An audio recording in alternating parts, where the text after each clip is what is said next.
Hello everyone, कैसे हो आप सभी लोग। आई होप आप बहुत अच्छे होंगे और अच्छे से तैयारी भी चल रही होगी। सो आज हम करने वाले हैं बैंकिंग फाइनेंस का part 2 for the month of जनवरी।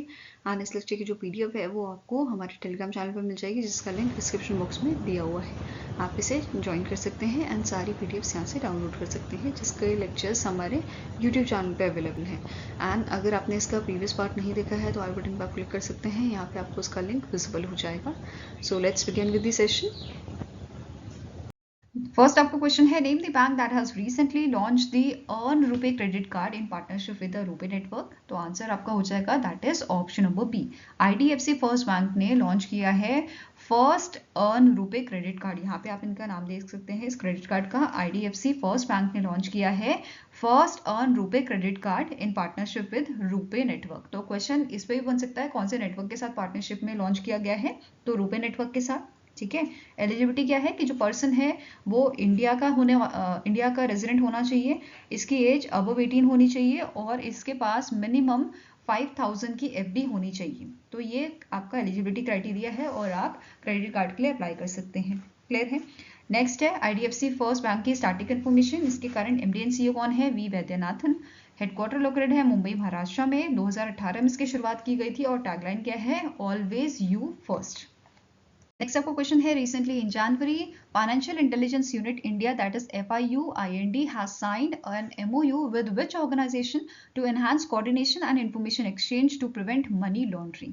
तो रिसेंटली जो आपका FIUIND है, फाइनेंशियल इंटेलिजेंस यूनिट इंडिया है, इसने एक MOU साइन किया है नेशनल हाउसिंग बैंक के साथ। किसके साथ किया है, नेशनल हाउसिंग बैंक के साथ, ताकि ये इंफॉर्मेशन इंटरचेंज कर सकें किस चीज के लिए, प्रिवेंट करने के लिए मनी लॉन्ड्रिंग को। तो आंसर हो जाएगा आपका ऑप्शन नंबर बी। अब ये अग्रीमेंट साइन किसने किया है, जो आपके डायरेक्टर हैं FIU इंडिया के विवेक अग्रवाल जी, और जो MD हैं आपके नेशनल हाउसिंग बैंक के संजय शुक्ला जी, इनके द्वारा ये अग्रीमेंट साइन किया गया है। स्टार्टिंग इन्फॉर्मेशन कवर करें तो फाइनेंशियल इंटेलिजेंस यूनिट के आपका हेडक्वार्टर जो है ये लोकेटेड है न्यू दिल्ली में। डायरेक्टर डिस्कस कर चुके हैं, ठीक है। तो हेडक्वार्टर लोकेटेड है न्यू दिल्ली में एंड इसकी शुरुआत की गई थी 2004 में। नेशनल हाउसिंग बैंक की बात करें, इसके हेडक्वार्टर आपका लोकेटेड है न्यू दिल्ली में और इसकी शुरुआत की गई थी 1988 में। Now next आपको क्वेश्चन है, the RBI has recently released the list of non-banking finance companies that is NBFCs in a upper layer segment under the scale-based regulation for NBFCs for the financial year 2025. The updated list comprises of a dash companies. तो recently RBI ने ऐसी NBFCs जो upper layer में आती हैं उनकी list जारी की है और इस लिस्ट में 15 कंपनीज का नाम मेंशन किया गया है। तो आंसर क्या हो जाएगा, it is option number C. That is 15 companies इसमें है। कौन कौन सी हैं वो भी डिस्कस करेंगे। इससे पहले कुछ की पॉइंट्स देख लेते हैं, जैसे जो मुथूट फाइनेंस लिमिटेड है वो इस लिस्ट में आपकी जो है इंक्लूड की गई है और ये ऐसी आपकी गोल्ड लोन NBFC है जिसको 3 साल से लगातार जो अपर लेयर है उसमें शामिल किया जा रहा है। इसके अलावा एक आपकी कंपनी है पिरामिड एंटरप्राइजेस लिमिटेड, इसको इस साल जो है फाइनेंशियल ईयर 2025 की जो लिस्ट जारी की गई है उससे एलिमिनेट कर दिया गया है, उससे रिमूव कर दिया गया है। ओके, अब कौन कौन सी कंपनीज हैं, पहली है LIC housing finance limited, then Bajaj finance limited, Shriram finance limited, Tata Sons private limited. Then even Tata Sons का यहाँ पे है, इन्होंने बोला कि हमें NBFC में आप जो है मत रखो, स्टिल RBI ने इनको रखा हुआ है इसमें। देन नेक्स्ट आती है Cholamandalam investment and finance company, L&T finance, Mahindra and Mahindra financial services limited जो डिपॉजिट टेकिंग NBFC है आपकी। देन आदित्य बिरला फाइनेंस, ये आपकी NBFC है नॉन डिपॉजिट टेकिंग वाली। टाटा कैपिटल इसमें है, Piramal capital and housing finance limited, PNB housing finance, HDB financial services limited. Then आपका समान कैपिटल लिमिटेड और मुथूट फाइनेंस लिमिटेड जो इस लिस्ट में बनी हुई है फाइनेंशियल ईयर 2023 से till financial year 2025। Okay, then Bajaj housing finance limited भी इसमें शामिल की गई है। फाइन, नाउ अब यहाँ पे बात की जा रही है अपर लेयर की। NBFC जो है अगर इनकी बात करें तो 4 लेयर में इनको डिवाइड किया जाता है। पहली होती है बेस लेयर, ऐसी NBFC जो नॉन डिपॉजिट टेकिंग NBFCs होती हैं और इनका जो असेट साइज है वो आपका बिलो 1000 करोड़ होता है। ठीक है, इसमें पेमेंट एग्रीगेटर जैसी आपकी NBFCs आ जाती हैं। नेक्स्ट आता है मिडिल लेयर, जिसमें आपका NBFC जो नॉन डिपॉजिट वाली है और डिपॉजिट वाली दोनों ही आ जाती हैं, और इसका असेट साइज आपका है इक्वल टू 1000 करोड़ और अब, ठीक है, ये इसका एसेट साइज है। देन अभी हमने बात की अपर लेयर लिस्ट की, तो NBFC अपर लेयर लिस्ट जो है RBI ने जारी की है, जो भी हमने 15 कंपनीज अभी पढ़ी वो आपकी इस लिस्ट में आती हैं, ठीक है। ये ऐसी NBFCs होती हैं जिनको RBI ने आइडेंटिफाई किया होता है on the basis of their parameters and scoring methodology. RBI द्वारा इनको सेलेक्ट किया जाता है, और ऐसी NBFC, या आप बोलो कि अपर लेयर में कौन सी NBFCs आती हैं, ऐसी NBFCs जो 5 साल तक RBI की रूल्स एंड रेगुलेशन फॉलो करती हैं, उनको इस लिस्ट में डाला जाता है। ओके, देन नेक्स्ट आती है टॉप लेयर NBFC। इस अभी तो ये लेयर खाली है आपकी, इसमें कोई भी NBFC को नहीं रखा गया है। ऐसी NBFCs इसमें आएंगी जो सिस्टमैटिकली इंपॉर्टेंट होंगी, ठीक है। जैसे हमने पढ़ा था सिस्टमैटिकली इंपॉर्टेंट बैंक्स होते हैं, इंश्योरेंस कंपनीज की लिस्ट जारी की थी, है ना, की जाती है। तो ऐसे बैंक्स होते हैं सिस्टमैटिकली इंपॉर्टेंट बैंक, जो आपके अगर डूब जाएं तो इकोनॉमी पे बहुत फर्क पड़ेगा, ठीक है, इकोनॉमी डूब जाएगी ऐसा समझो। तो ऐसे ही NBFCs इसमें आएंगी जिनके डूबने से फर्क पड़ेगा हमारे जो भी सिस्टम चल रहा है उस पर। ओके, ये क्लियर हुआ। नाउ अब मुझे कमेंट सेक्शन में आप बताइए कौन से आपके जो है सिस्टमैटिकली इम्पॉर्टेंट बैंक्स की लिस्ट जो है लास्ट ईयर जारी की गई थी, उसमें कौन कौन से बैंक्स आपके थे। Please let me know in the comment section. Okay, next बात करते हैं NBFC की। क्या NBFC बैंक की तरह ही काम करता है? तो आंसर आपका होगा नहीं, क्योंकि बैंक के पास क्या क्या फैसिलिटी होती हैं, वो आपका जो है सेविंग, मतलब अगर आप उधर बैंक में जाओगे, आपका अकाउंट है, तो आप आसानी से पैसे ले सकते हो, पैसे जमा करा सकते हो, तो ये फैसिलिटी NBFC में नहीं है, ठीक है। ये आपको सेविंग अकाउंट की फैसिलिटी नहीं प्रोवाइड कर सकते, करंट अकाउंट की नहीं कर सकते। हाँ, आप ये कह सकते हो FD की यहाँ पे फैसिलिटी ये प्रोवाइड करते हैं, जो मिनिमम यहाँ पे 1 ईयर के लिए, मतलब 1 ईयर के लिए प्रोवाइड कर सकते हैं, और मैक्सिमम क्या है कि 5 साल के लिए आपको FD की फैसिलिटी दे सकते हैं। बट अकाउंट की अगर हम बात करें तो उससे पैसा ट्रांसफर नहीं कर सकते हैं यहाँ पे, या आप बोलो कि विड्रॉ नहीं कर सकते हो आप, ठीक है। तो यहाँ पे एक तो ये दिक्कत है। दूसरी क्या है कि यहाँ पे पेमेंट एंड सेटलमेंट सिस्टम का ये पार्ट नहीं बन सकता है, ये हमें चेक्स इशू नहीं कर सकता, ठीक है।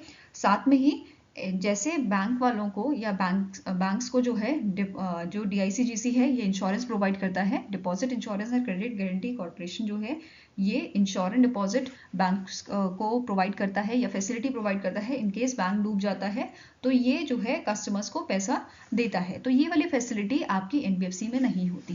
तो डिपॉजिट इंश्योरेंस फैसिलिटी जो है ये आपकी नहीं है यहाँ पे, जो बैंक्स में अवेलेबल होती है। तो ये आपका कुछ डिफरेंस है NBFC और आपके बैंक में, ठीक है। रिक्वायरमेंट क्या होती है, अगर कोई कंपनी NBFC बनना चाहती है तो उसकी रिक्वायरमेंट है कि इनको रजिस्टर करना होगा under section 3 of a companies act 1956 के तहत। ये क्लियर है। और बाकी जो आपके NBFCs के टाइप हैं उस पे उनके बेसिस पे आपका जो अमाउंट है या जो NOF है वो भी डिपेंड करता है, ठीक है।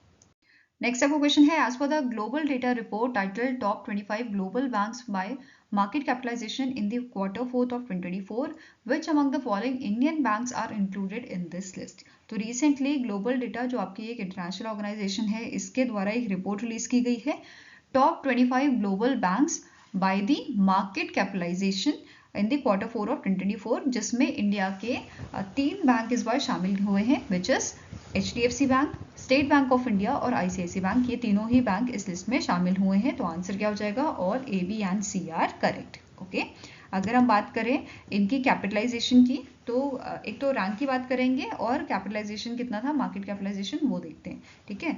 तो ग्लोबली सबसे पहला नंबर पे आपका आता है HDFC बैंक, जिसकी 13th रैंक थी, ठीक है। प्रीवियस रैंक 7th थी और इस बार 13th है।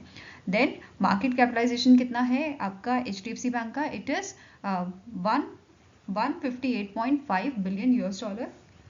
नेक्स्ट आता है ICICI बैंक, जिसकी सबसे ज़्यादा ग्रोथ देखने को मिली है हमें as compare to previous year. तो 25.8% की यहाँ पे ग्रोथ देखने को मिली है। अगर हम तीनों के कंपैरिजन में बात करें तो सबसे हाईएस्ट इसकी थी, ठीक है। ICICI बैंक जिसकी 19th रैंक थी और पिछले साल ये आपकी रैंक थी 20th। ओके, और कितना मार्केट कैपिटलाइजेशन रहा है इस बार, 105.7 बिलियन $का रहा है। देन नेक्स्ट आता है 24 नंबर पे स्टेट बैंक ऑफ इंडिया, और इसकी रैंक पिछली बार भी 24 थी और इस बार भी 24 नंबर पे ये आपका सेम रैंक पे ही रहा है, ठीक है। और कितनी मार्केट कैपिटलाइजेशन थी, तो 82.9 बिलियन यूएस डॉलर की इसकी मार्केट कैपिटलाइजेशन थी। वहीं पे अगर हम टॉप 5 बैंक्स की अगर बात करें, तो इस लिस्ट में टॉप 5 बैंक्स आपके थे। पहला है यूएसए का जेपी मॉर्गन चेस, जिसकी आपकी मार्केट कैपिटलाइजेशन है, एम कैप इसका है 674.9 बिलियन यूएस डॉलर का। देन नेक्स्ट आता है bank of America corporation, again USA का बैंक है, 337.2 बिलियन यूएस डॉलर की एम कैप है। Industrial and commercial bank of China, third number पे चाइना का बैंक है, बीजिंग चाइना में इसका हेडक्वार्टर है, और इसकी एम कैप है 328.2 billion US dollar. Then agriculture bank of China, इसकी आपकी मार्केट कैपिटलाइजेशन है 251.1 बिलियन यूएस डॉलर की। एंड फिफ्थ नंबर पे आता है वेल्स फार्गो, जो आपका यूएसए में जिसका हेडक्वार्टर है, एंड इसकी आपकी एम कैप है 235.0 बिलियन यूएस डॉलर, ठीक है। तो ये टॉप 5 आपके बैंक्स थे जो इस लिस्ट में जिन्होंने टॉप किया है, ठीक है। मोस्टली आपके यूएसए से ही बिलोंग करते हैं, ओके। टॉप 5 की अगर मैं बात कर रही हूँ तो, ओके। नाउ अब यहाँ पे जो है आप चार्ट देख सकते हो जो ग्लोबल डेटा द्वारा रिलीज किया गया था, टॉप 25 ग्लोबल बैंक्स वाला, ठीक है। यहाँ तक हमने पढ़ा कि आपका 5th नंबर पे था वेल्स फार्गो, फिर 6 नंबर पे बैंक ऑफ चाइना आपका है, चाइना कंस्ट्रक्शन बैंक, ये इंपॉर्टेंट बैंक्स हैं चाइना के जो इस लिस्ट में शामिल हुए हैं। देन मॉर्गन स्टैनले इंपॉर्टेंट है, इसकी आपकी मार्केट कैप कितनी है 202.5 की, और इसकी रैंक कितनी है, it is on the 8th rank, ठीक है। देन 9th पे आपका है गोल्डमैन सैच, जिसकी मार्केट कैप है 179.8। फिर आता है HSBC holding 176.9 billion US dollar, royal bank of Canada 170.6 billion US dollar, Commonwealth bank of Australia आपका 158.7 इसकी मार्केट कैप थी आपकी। देन आपका HDFC बैंक आपका 13th नंबर पे था, और इसकी कितनी आपकी है ये भी हमने डिस्कस किया, 158.5 बिलियन यूएस डॉलर की इसकी आपकी एम कैप थी, ओके। अगर हम ओवरऑल बात करें, एग्रीगेट मार्केट कैपिटलाइजेशन जो आपका इंक्रीज हुआ है टॉप 25 ग्लोबल बैंक्स का, ये आपका है 27.1% का, ठीक है। अगर इसे कंपेयर करें हम लास्ट ईयर से, तो ये 27.1% जो है ईयर ऑन ईयर बेसिस पे इंक्रीज हुआ है, ठीक है। अब स्टार्टिंग इन्फॉर्मेशन कवर कर लेते हैं। ग्लोबल डेटा फ्लेग जो है इसके सीईओ आपके हैं माइक डेंसन, हेडक्वार्टर इसका लोकेटेड है आपका लंदन यूके में, और इसकी शुरुआत 1999 में की गई थी। नेक्स्ट आपका क्वेश्चन है, the international monetary fund IMF has maintained it's growth forecast for India's economy eight -% for both financial year 2026 and financial year 2027। तो रिसेंटली IMF ने जो है अपनी रिपोर्ट में रिलीज किया है कि इन्होंने मेंटेन किया है फाइनेंशियल ईयर 2026 और फाइनेंशियल ईयर 2027 के लिए GDP ग्रोथ या इकोनॉमी ग्रोथ, ये कितना है आपका, इट इज 6.5%। कितना मेंटेन करेंगे, 6.5% मेंटेन करेंगे, ठीक है, ऐसा इन्होंने मेंशन किया है। नाउ इंडिया की GDP ग्रोथ जो है ये आपकी इन्होंने बोला है स्लो डाउन है, मतलब पहले से कम हुई है। फाइनेंशियल ईयर 2024 में इन्होंने यहाँ पे मेंशन किया था 6.7% का, अब ये रिड्यूस होके Q2 ऑफ फाइनेंशियल 2025 के लिए कितना मेंशन किया है इन्होंने, 5.4% यहाँ पे मेंशन किया है। इसके अलावा ग्लोबल ग्रोथ फॉरकास्ट की अगर बात करें तो ये भी इन्होंने मेंशन की थी कि 3.3% ये रहेगी financial for 2025 and 2026, okay. Now starting information देखिए IMF की, तो इसके करंट मैनेजिंग डायरेक्टर है क्रिस्टलिना जॉर्जिवा, हेडक्वार्टर लोकेटेड है वॉशिंगटन DC में, और 1944 में इसकी शुरुआत की गई थी।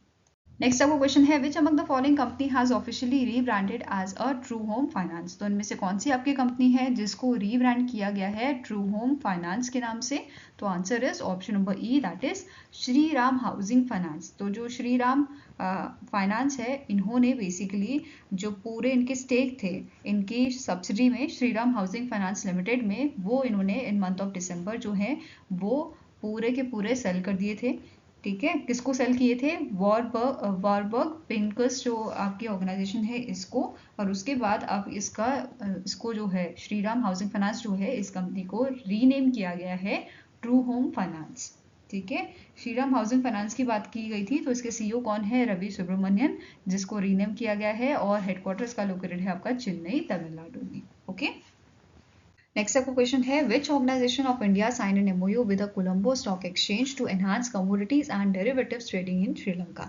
तो आंसर आपका हो जाएगा दैट इज इंडिया की जो national commodity and derivative exchange है NCDEX है, इस ऑर्गेनाइजेशन ने एमओयू साइन किया है श्रीलंका की कोलंबो स्टॉक एक्सचेंज के साथ ताकि एनहांस किया जा सके कमोडिटीज एंड डेरिवेटिव ट्रेडिंग को श्रीलंका में। तो आंसर क्या हो जाएगा? Option number A is the right answer.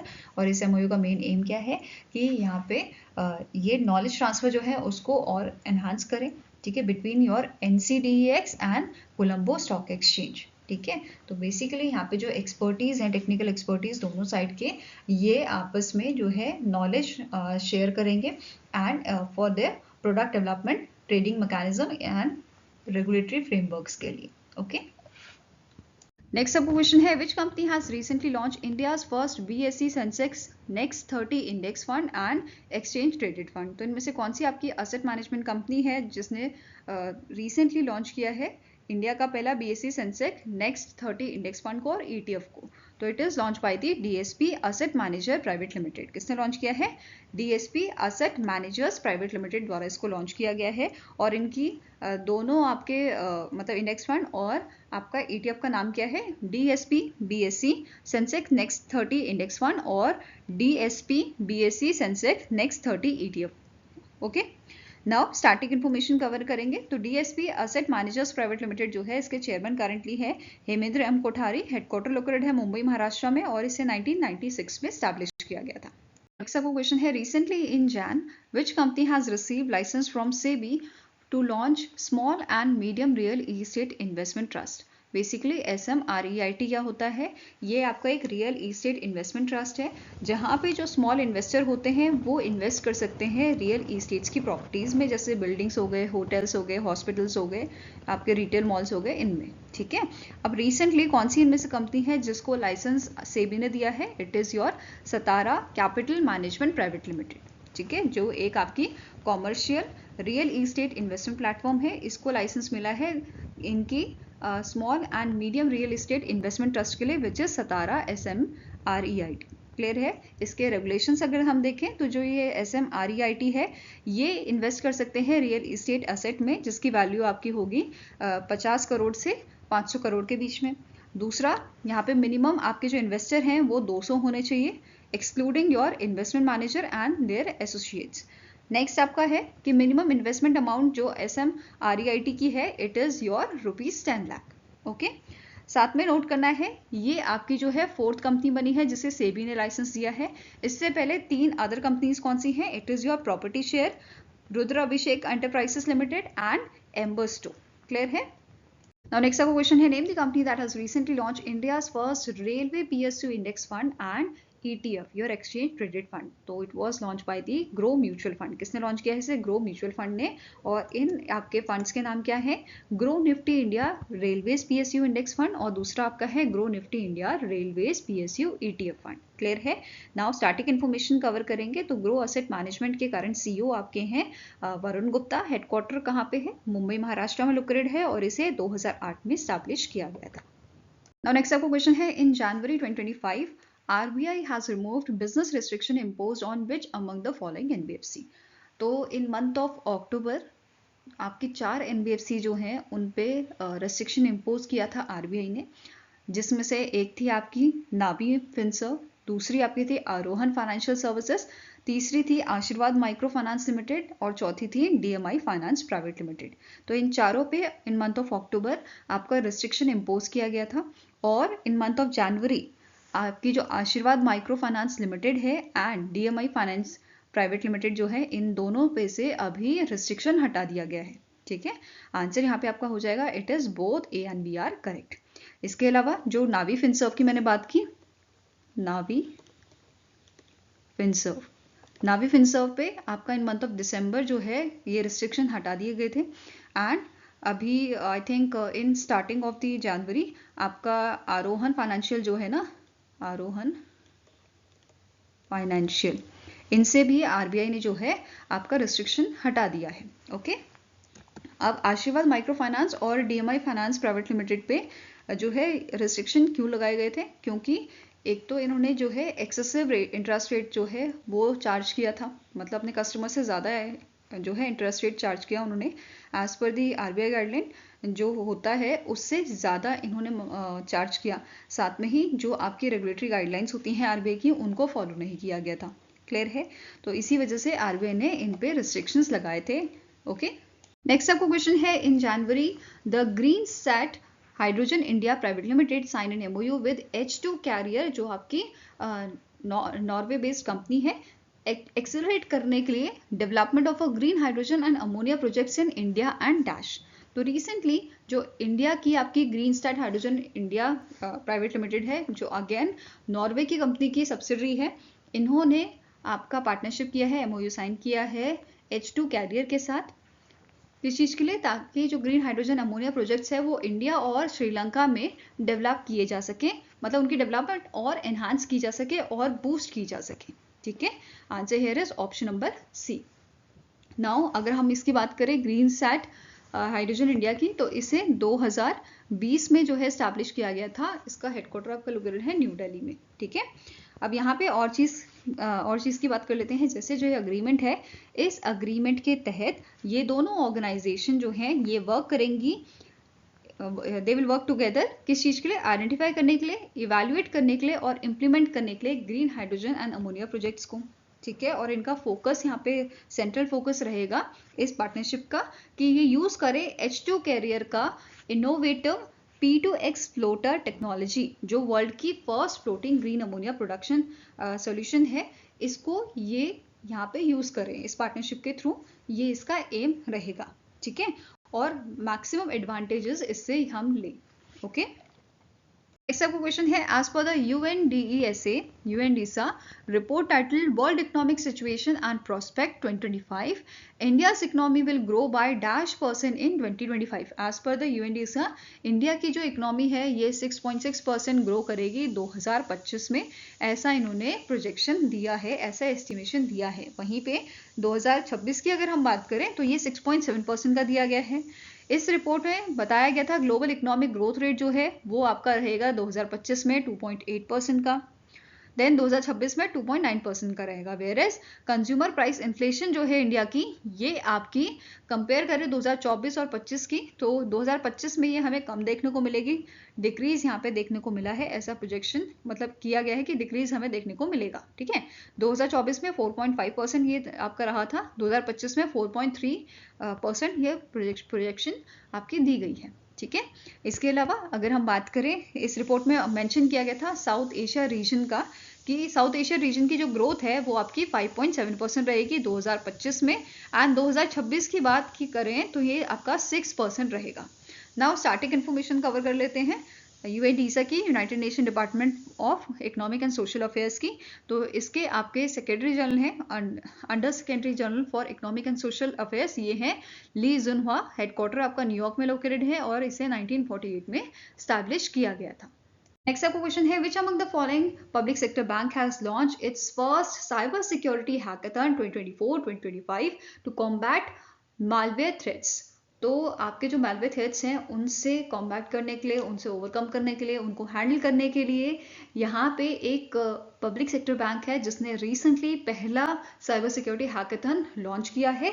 इसका नाम क्या है, कौन सा बैंक है ये? It is Punjab national bank. ठीक है, तो पंजाब नेशनल बैंक का ये पहला साइबर सिक्योरिटी हैकाथन है। ठीक है, ये क्लियर है? जो हमारे मालवेयर थ्रेट्स बढ़ रहे हैं उनको कम करने के लिए, उनको रिड्यूस करने के लिए इस हैकाथन को इन्होंने लॉन्च किया था और इसका थीम था code against malware. Okay, code against malware.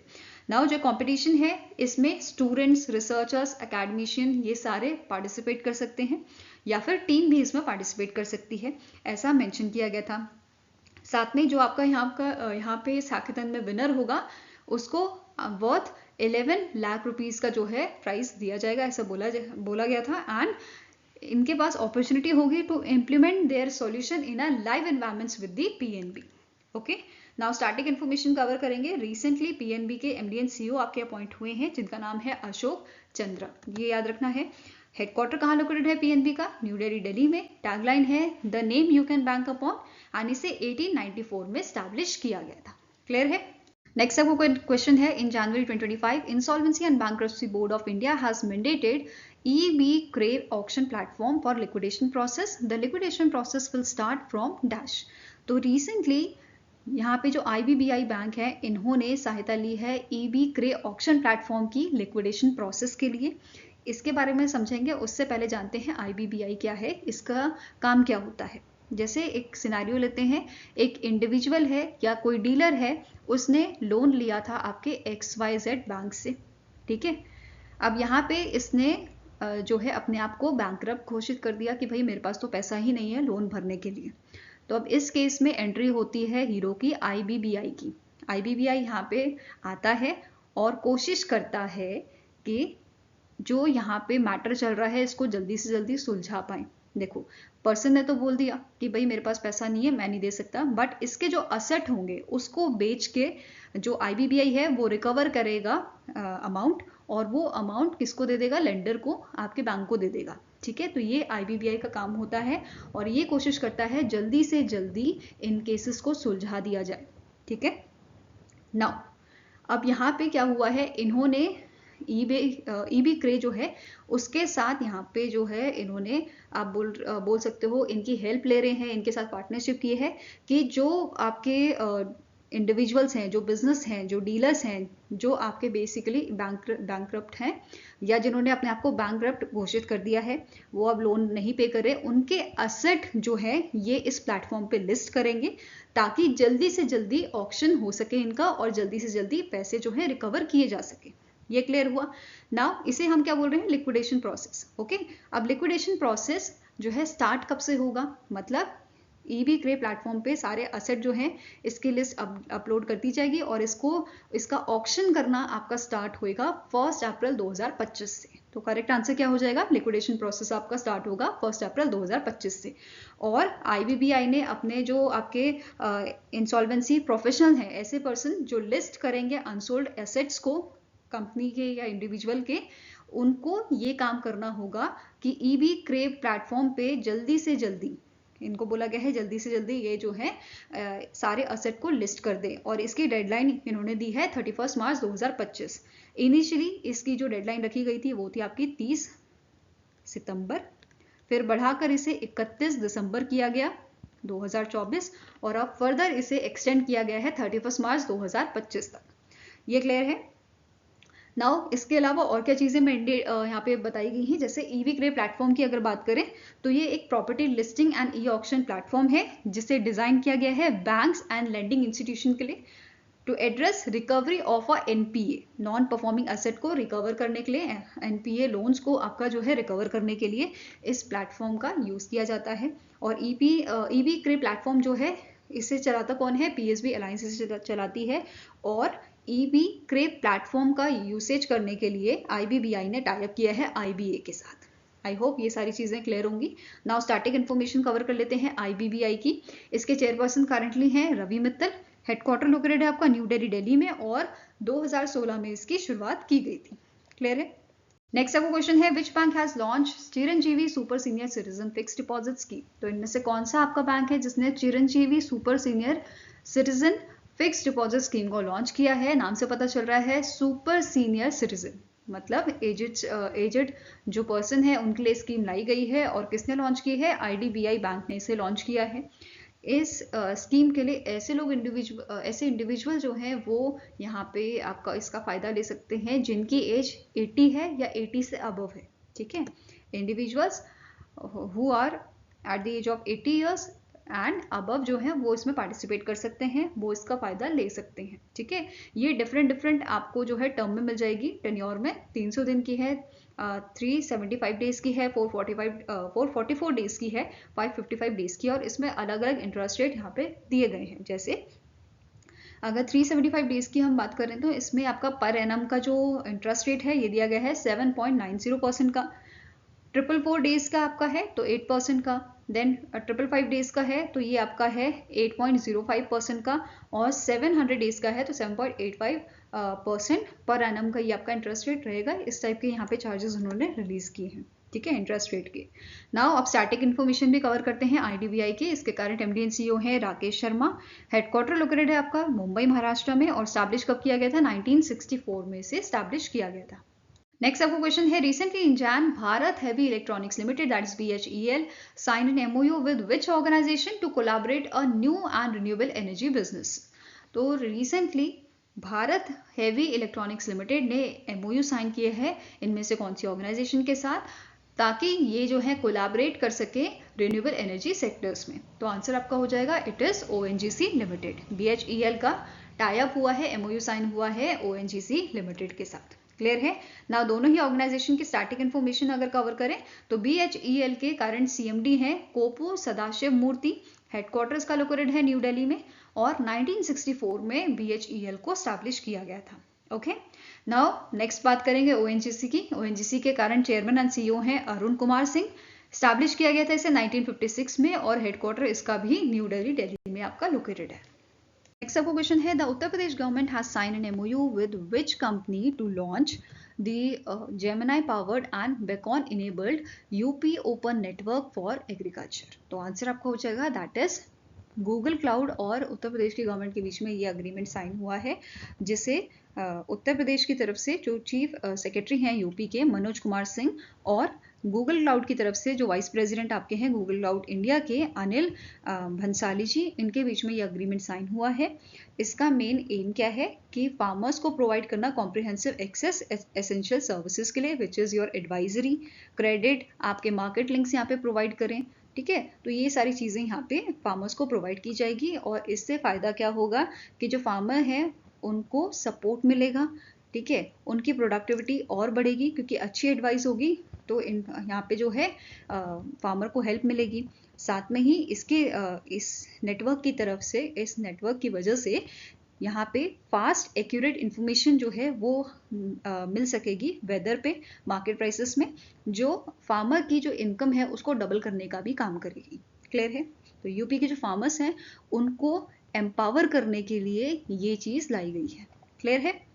Next आपको क्वेश्चन है, with which company the ministry of electronics and information technology has signed an MOU to train 5 lakh Indians under the India AI mission. India AI mission आपका जो है मार्च 2024 में approve किया गया था PM Modi द्वारा।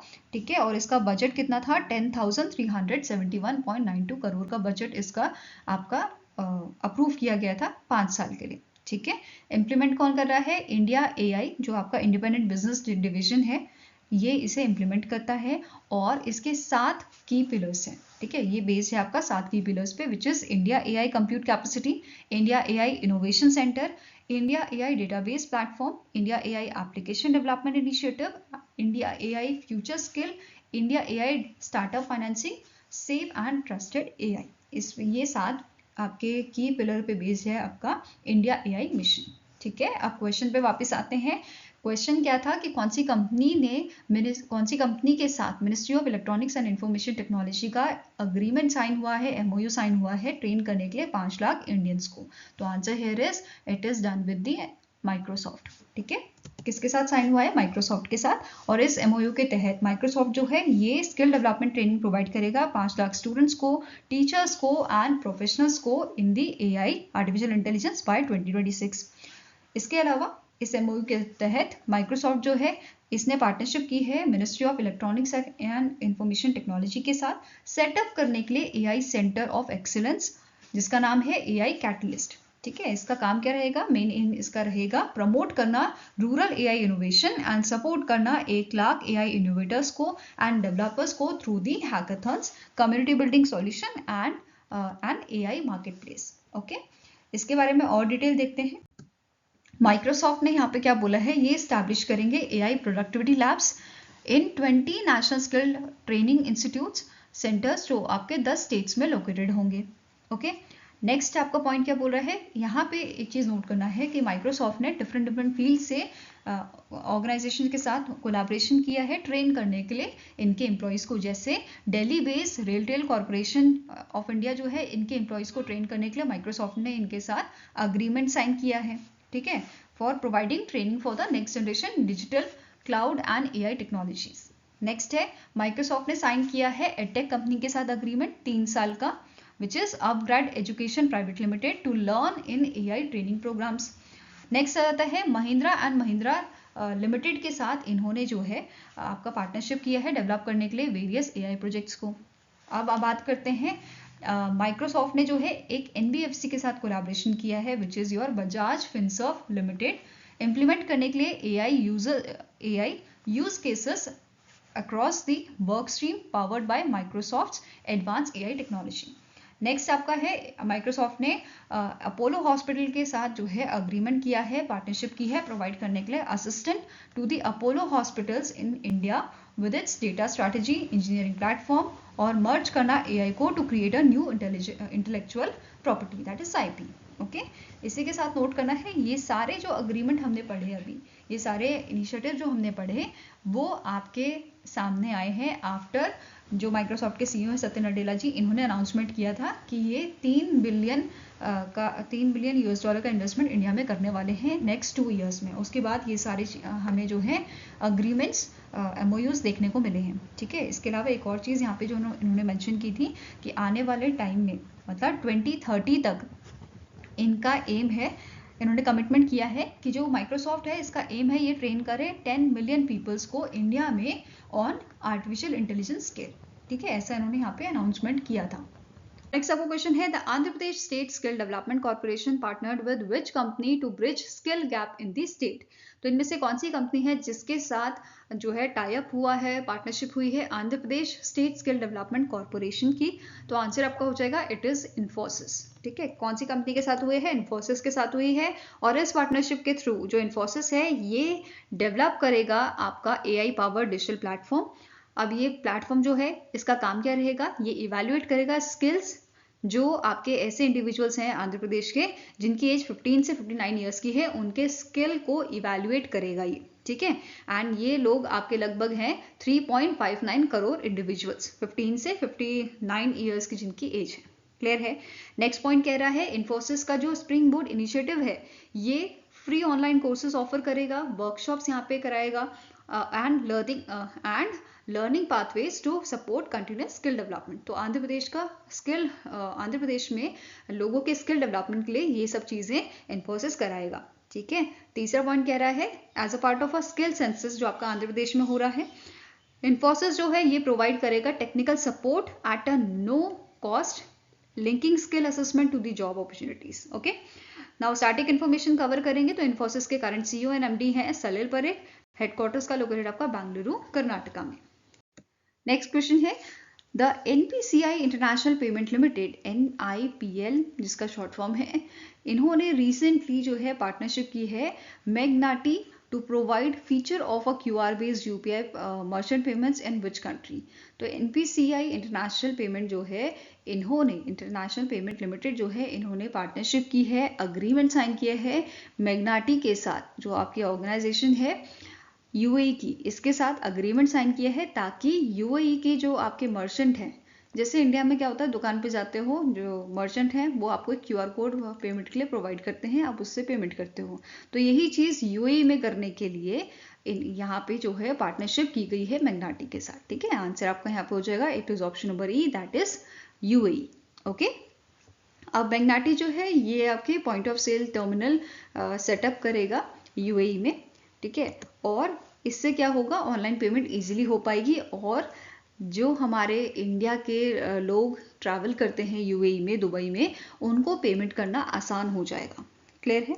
मैग्नाटी क्या है, ये आपकी पेमेंट सॉल्यूशन प्रोवाइडर है मिडिल ईस्ट में एंड इससे UAE में जो है मोर देन 12 मिलियन इंडियन जो ट्रैवल करते हैं वो आराम से जो है सीमलेस पेमेंट यहाँ पे कर पाएंगे। ओके, नेक्स्ट आपको क्वेश्चन है recently in January the competition commission of India has approved the acquisition of -% share holding of Ashoka concessions limited that is ACL by the Ashoka Buildcon limited that is ABL। तो ABL ने 34% share जो है share holding जो है वो acquire की है Ashoka concessions limited में। ठीक है, तो आंसर क्या हो जाएगा यहाँ पे ऑप्शन नंबर D। और AC के साथ आपको नोट करना है कि जो आपकी वीवा है, वीवा जो सब्सिडी है ABL की, इसने एक्वायर किए हैं 26% आपके, मतलब इनको भी अप्रूवल मिला है कि एक्वायर करेंगे 26% of equity in the in the JN, which is your Jaora Nayagaon Toll Road Company Limited. तो बेसिकली ABL ने 26% के इक्विटी जो है या इक्विटी शेयर जो है वो एक्वायर करने हैं किसमें, JN ऑर्गेनाइजेशन में, और इसका भी अप्रूवल CCI ने दिया है, कॉम्पिटिशन कमीशन ऑफ इंडिया ने दिया है। क्लियर है। नेक्स्ट आपका क्वेश्चन है, who is appointed as the new MD and CEO of Indian bank. Indian bank के नए MD and CEO कौन अपॉइंट किए गए हैं, इनका नाम है विनोद कुमार। क्या नाम है, विनोद कुमार। और इन्होंने रिप्लेस किसे किया है, शांतिलाल जैन जी को। ठीक है, इन्होंने रिप्लेस किया है शांतिलाल जैन जी को। और विनोद कुमार जी की अगर बात करें तो ये जो है आपके इस पोजीशन पे आने से पहले, MD and CEO बनने से पहले इंडियन बैंक के, इन्होंने एज अ एग्जीक्यूटिव डायरेक्टर सर्व किया है पंजाब नेशनल बैंक में। यहाँ पे जो है आप इनकी इमेज देख सकते हैं, ये आपके हैं विनोद कुमार जी। क्लियर है। इसके अलावा एक और अपॉइंटमेंट किया गया था अपॉइंटमेंट कमेटी ऑफ कैबिनेट द्वारा, अशोक चंद्र जी का। ये आपके MD and CEO अपॉइंट किए गए हैं पंजाब नेशनल बैंक के। ठीक है, कौन सा बैंक है, इट इज PNB बैंक। और इन्होंने रिप्लेस किया है अतुल कुमार गोयल को। ओके। और अशोक चंद्र जी प्रीवियसली इन्होंने जो है सर्व किया है एग्जीक्यूटिव डायरेक्टर कैनरा बैंक में, इस पोजीशन पे, मतलब MD and CEO वाली पोजीशन पे आने से पहले। ओके। इसके अलावा ये डायरेक्टर भी रहे हैं board of the union trustee company के, and he also serve as a director of a national asset reconstruction company limited NARCL के, ये आपके एज अ डायरेक्टर इन्होंने सर्व किया हुआ है। और यहाँ पे आप इनकी इमेज देख रहे हैं अशोक चंद्र जी की। नाउ नेक्स्ट बात करेंगे स्टैटिक इन्फॉर्मेशन की। तो PNB के शुरुआत आपकी की गई थी 1894 में। हेडक्वार्टर्स का लोकेटेड है न्यू दिल्ली में, और टैगलाइन क्या है, the name you can bank upon. वहीं भी इंडियन बैंक की बात की जाए तो इसकी शुरुआत की गई थी 1907 में। हेडक्वार्टर आपका चेन्नई तमिलनाडु में लोकेटेड है, और टैगलाइन क्या है, योर ओन बैंक, आपका अपना बैंक। ओके। नेक्स्ट क्वेश्चन है, who has been assigned to head the RBI's monetary policy and economic research department. तो रिसेंटली RBI के जो डेप्यूटी गवर्नर थे, जिनका नाम है मिशेल देवपात्रा, इनका जो है आपका टेन्योर ख़त्म हो गया है। इनकी जो सर्विस थी वो ख़त्म हो गई है, और इनकी सर्विस ख़त्म होने पे जो बाकी डेप्यूटी गवर्नर आपके हैं, उनके बेसिकली जो रिस्पॉन्सिबिलिटी थी वो रीशफल कर दी गई है। उनके जो कार्य थे वो रीशफल कर दिए गए हैं, क्योंकि जो इनके हिस्से में काम था वो भी यहाँ पे जो है औरों को देना था। तो ये चीज़ यहाँ पे काम का रीशफल हुआ है। क्लियर है। अब RBI मॉनेटरी पॉलिसी जो है इसके हेड आपके बना दिए गए हैं M राजेश्वर राव। इससे पहले मिशेल देवपात्रा जो है इसको हेड करते थे। ठीक है, तो आंसर क्या हो जाएगा, ऑप्शन नंबर A। और इन्हें इकोनॉमिक रिसर्च डिपार्टमेंट भी दे दिया गया है। ठीक है, ये क्लियर है। नाउ M राजेश्वर जी के पास 11 डिपार्टमेंट है। बेसिकली ये 11 डिपार्टमेंट हैंडल कर रहे हैं। ठीक है, आफ्टर दी जो टेन्योर आपका खत्म हुआ है मिशेल देवपात्रा जी का। ठीक है, इसके अलावा जो T रविशंकर हैं, इनको जो है 13 डिपार्टमेंट दिए गए हैं, और स्वामीनाथन जे जो हैं इनके पास 9 डिपार्टमेंट आए हैं। इनके खाते में 9 डिपार्टमेंट आए हैं। तो बेसिकली इनका काम जो है वो थोड़ा बढ़ गया है अब। ओके, यहाँ पे आप जो है आप देख सकते हैं गवर्नर आपके RBI के कौन है, संजय मल्होत्रा जी। इसके अलावा 3 डेप्यूटी गवर्नर कौन है अभी, M Rajeshwar Rao, T Ravishankar and Swaminathan J, जिनकी हमने बात की। इनको जो है अलग अलग डिपार्टमेंट्स यहाँ पे सौंप दिए गए हैं इनके काम करने के लिए। ओके। नाउ नेक्स्ट आपको क्वेश्चन है, which of the following bank has launch the liquid FD scheme. तो इनमें से कौन सा बैंक है जिसने लॉन्च किया है liquid FD scheme. It is launch by the bank of Baroda. ठीक है, किसने लॉन्च किया है, बैंक ऑफ बड़ौदा, और इसका पूरा नाम है BOB लिक्विड FD स्कीम। ठीक है, इस स्कीम के बारे में जानते हैं। इसमें जो डिपॉजिटर्स हैं इनको यहाँ पे फैसिलिटी दी गई है, पार्शियली विड्रॉल कर सकते हैं मनी। ठीक है, नेक्स्ट पॉइंट क्या बोल रहा है कि इसकी स्टार्टिंग जो है वो आपके 5,000 रुपये से होगी, और फिर आप मल्टीपल ऑफ थाउजेंड्स रुपीज़ जो हैं वो आप यहाँ पे डिपॉजिट कर सकते हो। ठीक है, ड्यूरेशन क्या रहेगी डिपॉजिट की, it ranges from 12 to 60 month. Okay. Now next है जो इंटरेस्ट रेट रहेगा जनरल पब्लिक के लिए ये 4.25 से लेके 7.15% रहेगा, वेरस सीनियर सिटीजन के लिए ये ज़्यादा रहेगा which is 7.30% and additional interest rate भी यहाँ पे दिया जाएगा सीनियर सिटीजन को जिनका डिपॉजिट आपका होगा below ₹3 crore. Okay, now starting information cover कर लेते हैं बैंक ऑफ बड़ौदा की। इसके करंट एमडी एंड सीईओ है देवदत्ता चंद, हेडक्वार्टर लोकेटेड है वडोदरा गुजरात में। टैगलाइन क्या है, इंडिया का इंटरनेशनल बैंक। ओके, स्टैब्लिश किया गया था इसे 1908 में। इसके अलावा आपको नोट करना है कि जो प्री मेच्योर क्लोजर कंडीशंस यहाँ पे क्या है। अगर आप प्री मेच्योरली क्लोज करते हो उस केसेस में आपको क्या क्या चीज़ें यहाँ पे फेस करनी होंगी। पहला, अगर आपका जो एफडी है वो आपका अप टू 5 लाख है, इन दैट केस यहाँ पे कोई पेनल्टी नहीं लगाई जाएगी with a completed duration of at least 12 month. ठीक है, नेक्स्ट पॉइंट क्या बोला है, अगर आपकी एफडी बिलो ₹1 करोड़ है, इन दैट केस 1% पेनल्टी यहाँ पे इम्पोज की जाएगी। ठीक है, अगर आपकी एफडी जो है 1 करोड़ से मतलब आपकी 1 करोड़ या उससे ज़्यादा है, इन दैट केस 1.5% की पेनल्टी आपको इम्पोज की जाएगी। ओके, नाउ नेक्स्ट आपको क्वेश्चन है, एज पर द PHDCCI इन्होंने रिसेंटली एक रिपोर्ट रिलीज की है इकोनॉमिक आउटलुक 2025 के नाम से, जिसमें मेंशन किया है कि इंडिया जो है ये 4th लार्जेस्ट इकोनॉमी बन जाएगा वर्ल्ड की by which year, it is 2026, और इंडिया सरपास किसे करेगा, जापान को। ठीक है, ये इस रिपोर्ट में मेंशन किया गया था which is economic outlook 2025 release by the PHDCCI। Okay, now इस रिपोर्ट में और क्या मेंशन किया गया था कि इंडिया का जो जीडीपी है ये आपका फाइनेंशियल ईयर 2025 में 6.8% जो है ये प्रोजेक्ट किया गया है, एंड फाइनेंशियल ईयर 2026 के लिए 7.7% प्रोजेक्ट किया गया है। इसके अलावा जो रिपोर्ट है इसमें मेंशन किया गया है कि इंडिया की जो इकोनॉमी है ये आपकी 2030 तक कितनी पहुंच जाएगी, $7 ट्रिलियन ये हो जाएगी। 2034 तक $10 ट्रिलियन और आपका 2047 तक ये हो जाएगा $34 ट्रिलियन। ठीक है, ऐसा मेंशन किया गया था। इसके अलावा आपका इन्फ्लेशन जो है ये मेंशन किया है कि अराउंड 4.5% रहेगा फाइनेंशियल ईयर 2025 का, और फाइनेंशियल ईयर 2026 का ये रहेगा अराउंड 4% के पास। ओके, नेक्स्ट CPI की बात करें, कंज्यूमर प्राइस इंडेक्स इन्फ्लेशन की, तो ये आपका प्रेडिक्ट किया गया है ये रहेगा आपका 4% से 2.5% के अराउंड रहेगा अपकमिंग क्वार्टर्स में। नाउ स्टार्टिंग इन्फॉर्मेशन भी कवर कर लेते हैं PhD chamber of commerce and industry की। तो PHDCCI जो है इसके प्रेसिडेंट करंटली है हेमंत जैन, हेडक्वार्टर लोकेटेड आपका न्यू दिल्ली में, और स्टैब्लिश किया गया था 1905 में। क्लियर है। नेक्स्ट आपको क्वेश्चन है, as per the federation of Indian chambers of commerce and industry that is FICCI's economic outlook survey. तो रिसेंटली FICCI ने इकोनॉमिक आउटलुक सर्वे आपका रिलीज किया था जिसमें मेंशन किया गया है कि जो इंडिया की जीडीपी है इट विल ग्रो फॉर 2023-2024। कितना ग्रो करेगी, इट विल बी योर 6.4%। कितना ग्रो करेगी, 6.4% ये ग्रो करेगी, और प्रीवियस जो प्रोजेक्शन दी गई थी वो आपकी थी 7% की। ठीक है, 2024-25 के लिए जो प्रोजेक्शन दी गई थी जीडीपी ग्रोथ की ये 7% प्रिडिक्ट की गई थी। नाउ अब इस सर्वे में क्या बोला गया था, जो आपका कंज्यूमर प्राइस इंडेक्स इन्फ्लेशन है ये आपका कितना रहेगा 2024-25 के लिए, it will be your 4.8%। Then ये भी मेंशन किया गया था कि जो एग्रीकल्चर सेक्टर है वो एस्टिमेटेड है कि ये ग्रो करेगा 3.6% से, इंडस्ट्रियल सेक्टर ग्रो करेगा 6.3% से, एंड सर्विस सेक्टर आपका एक्सपेक्टेड है कि it will grow by the 7.3%। ऐसा मेंशन किया गया था इस सर्वे में। नाउ स्टार्टिंग इन्फॉर्मेशन कवर कर लेते हैं। FICCI के प्रेसिडेंट कौन है, हर्षवर्धन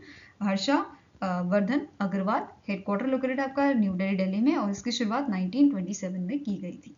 नेक्स्ट आपका क्वेश्चन है, recently in Jan the ministry of defence has sign a ₹2,960 crore contract with which company for the supply of a medium range surface to air missile for the Indian Navy। तो recently ministry of defence ने एक agreement sign किया है Bharat dynamics limited के साथ for the supply of a medium range surface to air missile, और ये contract का अमाउंट आपका है ₹2,960 करोड़। अब बात करेंगे आपके medium range surface to air missile की, जो एक high responsive quick reaction vertically launch supersonic missile है जिसे डिजाइन किया गया है एनिमीज की जो थ्रेट्स हैं उनको ध्वस्त करने के लिए। ठीक है। नेक्स्ट आपका पॉइंट है, इसे जॉइंटली डेवलप किया गया है इसराइल के साथ। इंडिया और इसराइल ने मिलकर इसे डेवलप किया है। फीचर्स की बात करें तो 4500 मिलीमीटर इसकी जो है लेंथ है, 225 मिलीमीटर डायमीटर इसका है, और वेट कितना है 275 किलोग्राम्स। ओके, इसकी कैपेबिलिटी की बात करें तो ये आपका रेंज इसकी कितनी है आपकी, it is up to 70 kilometres. मतलब ये केपेबल है कि मल्टीपल टारगेट्स को ये आपका जो है ध्वस्त कर सकता है, उन्हें खत्म कर सकता है with a range of up to 70 kilometres. Okay, BDL की बात करें भारत डायनेमिक्स लिमिटेड की, तो इसके करंट सीएमडी आपके हैं ए माधव राव। हेडक्वार्टर लोकेटेड है हैदराबाद तेलंगाना में, और इसकी शुरुआत की गई थी 1970 में। नेक्स्ट आपको क्वेश्चन है, as per the federation of Indian chambers of commerce and industry that is FICCI's economic outlook survey. तो रिसेंटली FICCI ने इकोनॉमिक आउटलुक सर्वे आपका रिलीज किया था, जिसमें मेंशन किया गया है कि जो इंडिया की जीडीपी है it will grow for 2023-2024।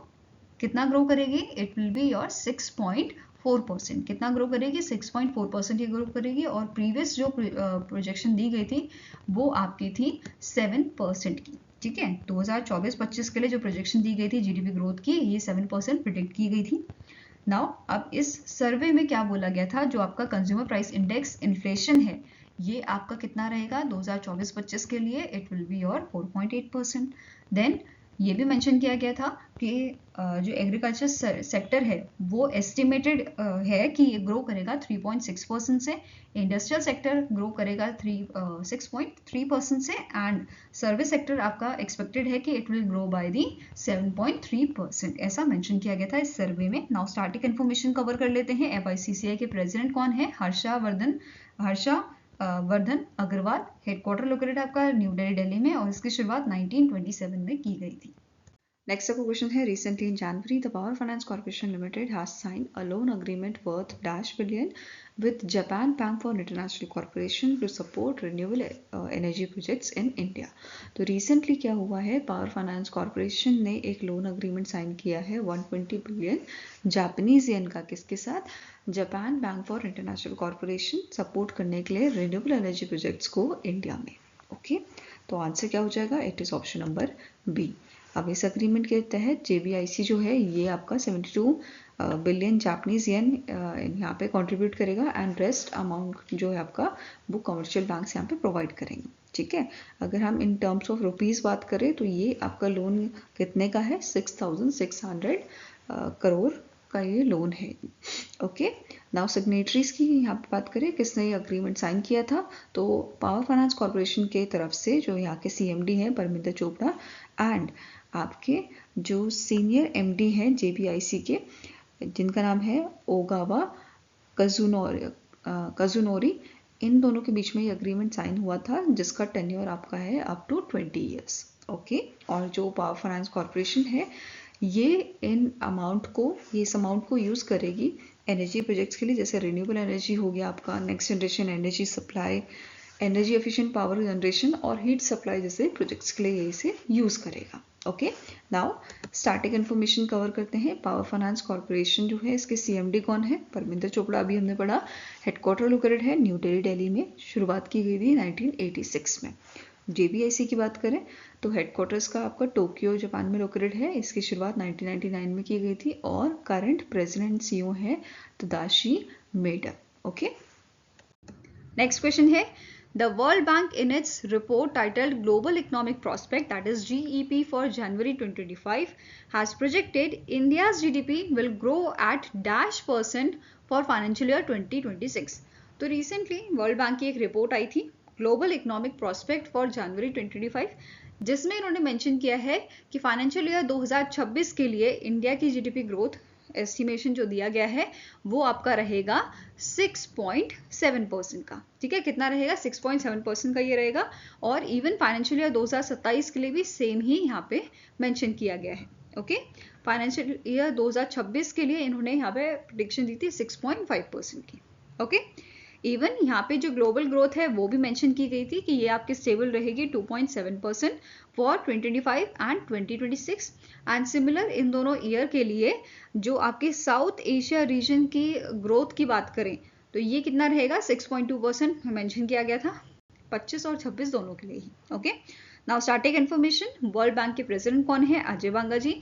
Headquarter located है आपका वॉशिंगटन डीसी में और 1944 में इसे स्टैब्लिश किया गया था। नेक्स्ट आपको क्वेश्चन है, which company recently in Jain signed a loan agreement worth ₹31,802 crore with a consortium of banks which is led by the state bank of India. तो रिसेंटली जो भारत पेट्रोलियम कॉर्पोरेशन लिमिटेड है, BPCL है, इन्होंने एक लोन अग्रीमेंट साइन किया है 31,802 करोड़ का with consortium of bank, जिसमें आपके 6 बैंक्स जो हैं आपके आते हैं, जिसको लीड कौन कर रहा है? SBI कर रहा है। कौन कौन से बैंक्स आते हैं ये भी डिस्कस कर लेते हैं। जैसे आपका हो गया PNB, यूनियन बैंक हो गया, कैनरा बैंक आपका हो गया, bank of India, Exim bank, ये सारे बैंक इस कंसोर्टियम में हैं। ठीक है, और ये अग्रीमेंट जो साइन किया है इसका मेन एम क्या है कि जो आपका भारत पेट्रोलियम कॉर्पोरेशन लिमिटेड है, ये चाहती है कि एक एक्सपेंशन करे इनकी रिफाइनरी का 11 million metric tons per annum from 7.8 million metric tons per annum से, और सेटअप करे पेट्रोकेमिकल कॉम्प्लेक्स मध्य प्रदेश के बीना में। तो ये इस लोन अग्रीमेंट का मेन एम था, और ये अग्रीमेंट कंसोर्टियम ऑफ बैंक्स के साथ साइन किया है, जिसको लीड कौन कर रहा है? SBI लीड कर रहा है। ठीक है, इस कंसोर्टियम में कौन से बैंक है ये आपको एज अ क्वेश्चन जो है पूछा जा सकता है। नेक्स्ट आपको क्वेश्चन है, which state government has sign an MOU with the Workers Consulting Engineers, जो आपकी आइसलैंड बेस्ड कंपनी है, for the exploration and development of a geothermal energy. तो रिसेंटली उत्तराखंड गवर्नमेंट द्वारा ये MOU साइन किया गया है वर्कर्स कंसल्टिंग इंजीनियर्स के साथ। ठीक है, किस चीज़ के लिए? एक्सप्लोर करने के लिए और डेवलप करने के लिए जियोथर्मल एनर्जी को। नाउ ये अग्रीमेंट आपका साइन किया गया था CM पुष्कर सिंह धामी, जो आपके वर्चुअल प्रेजेंस में बेसिकली इनके ये अग्रीमेंट साइन किया गया था। एंड दूसरी तरफ से आपकी आइसलैंड के एम्बेसडर डॉक्टर बेनेडिक्ट हॉस्कलसन जो हैं, ये यहाँ पे प्रेजेंट थे। ओके, नाउ यहाँ पे आप इस MOU की जब साइन हुआ था इसकी इमेज यहाँ पे देख सकते हैं आप। इसके अलावा यहाँ पे इस न्यूज़ में मेंशन किया गया था कि आपका एक असेसमेंट किया गया था जियोलॉजिकल सर्वे ऑफ इंडिया और Wadia institute of Himalayan geology, जो आपका देहरादून उत्तराखंड में लोकेटेड है, and geological survey of India जो है ये आपका लोकेटेड है वेस्ट बंगाल में, मतलब इसका हेडक्वार्टर आपका वेस्ट बंगाल में लोकेटेड है। इन दोनों ने एक असेसमेंट किया था जिसमें इन्होंने आइडेंटिफाई किया है कि 40 जियोथर्मल साइट्स यहाँ पे इनको मिली हैं उत्तराखंड में। ठीक है, where geothermal energy can be exploited. Okay, तो ये चीज़ यहाँ पे मेंशन की गई थी। इसके अलावा वर्किस की बात यहाँ पे की गई है। वर्किस जो है ये काफ़ी आपकी एक लीडिंग कंपनी है आइसलैंड की, जिसके पास ग्लोबल एक्सपर्टीज़ है और इनके पास बहुत एक्सपीरियंस है जियोथर्मल एनर्जी की फील्ड में। इनके पास एक्सपीरियंस है, जो एक्सपीरियंस ये बेसिकली जो इनका एक्सपीरियंस है ये हमें काम आएगा in exploration and development of the geothermal energy. ठीक है, जो ये अग्रीमेंट इन्होंने उत्तराखंड के साथ किया है। ओके, नेक्स्ट आपको क्वेश्चन है, which among the following life insurance company has launch सुनिश्चित लाभ सेविंग प्लान। तो इनमें से कौन सी लाइफ इंश्योरेंस कंपनी है जिसके द्वारा सुनिश्चित लाभ सेविंग प्लान जो है वो आपका रिलीज किया गया है, लॉन्च किया गया है? तो answer is option number C, it is Shri Ram life insurance, और इसका पूरा नाम आपका है इस प्लान का श्री राम लाइफ सुनिश्चित लाभ। ओके, एलिजिबिलिटी एज की अगर हम बात करें तो 30 डेज से 60 ईयर्स तक की आपकी एलिजिबिलिटी है, एलिजिबल है मतलब।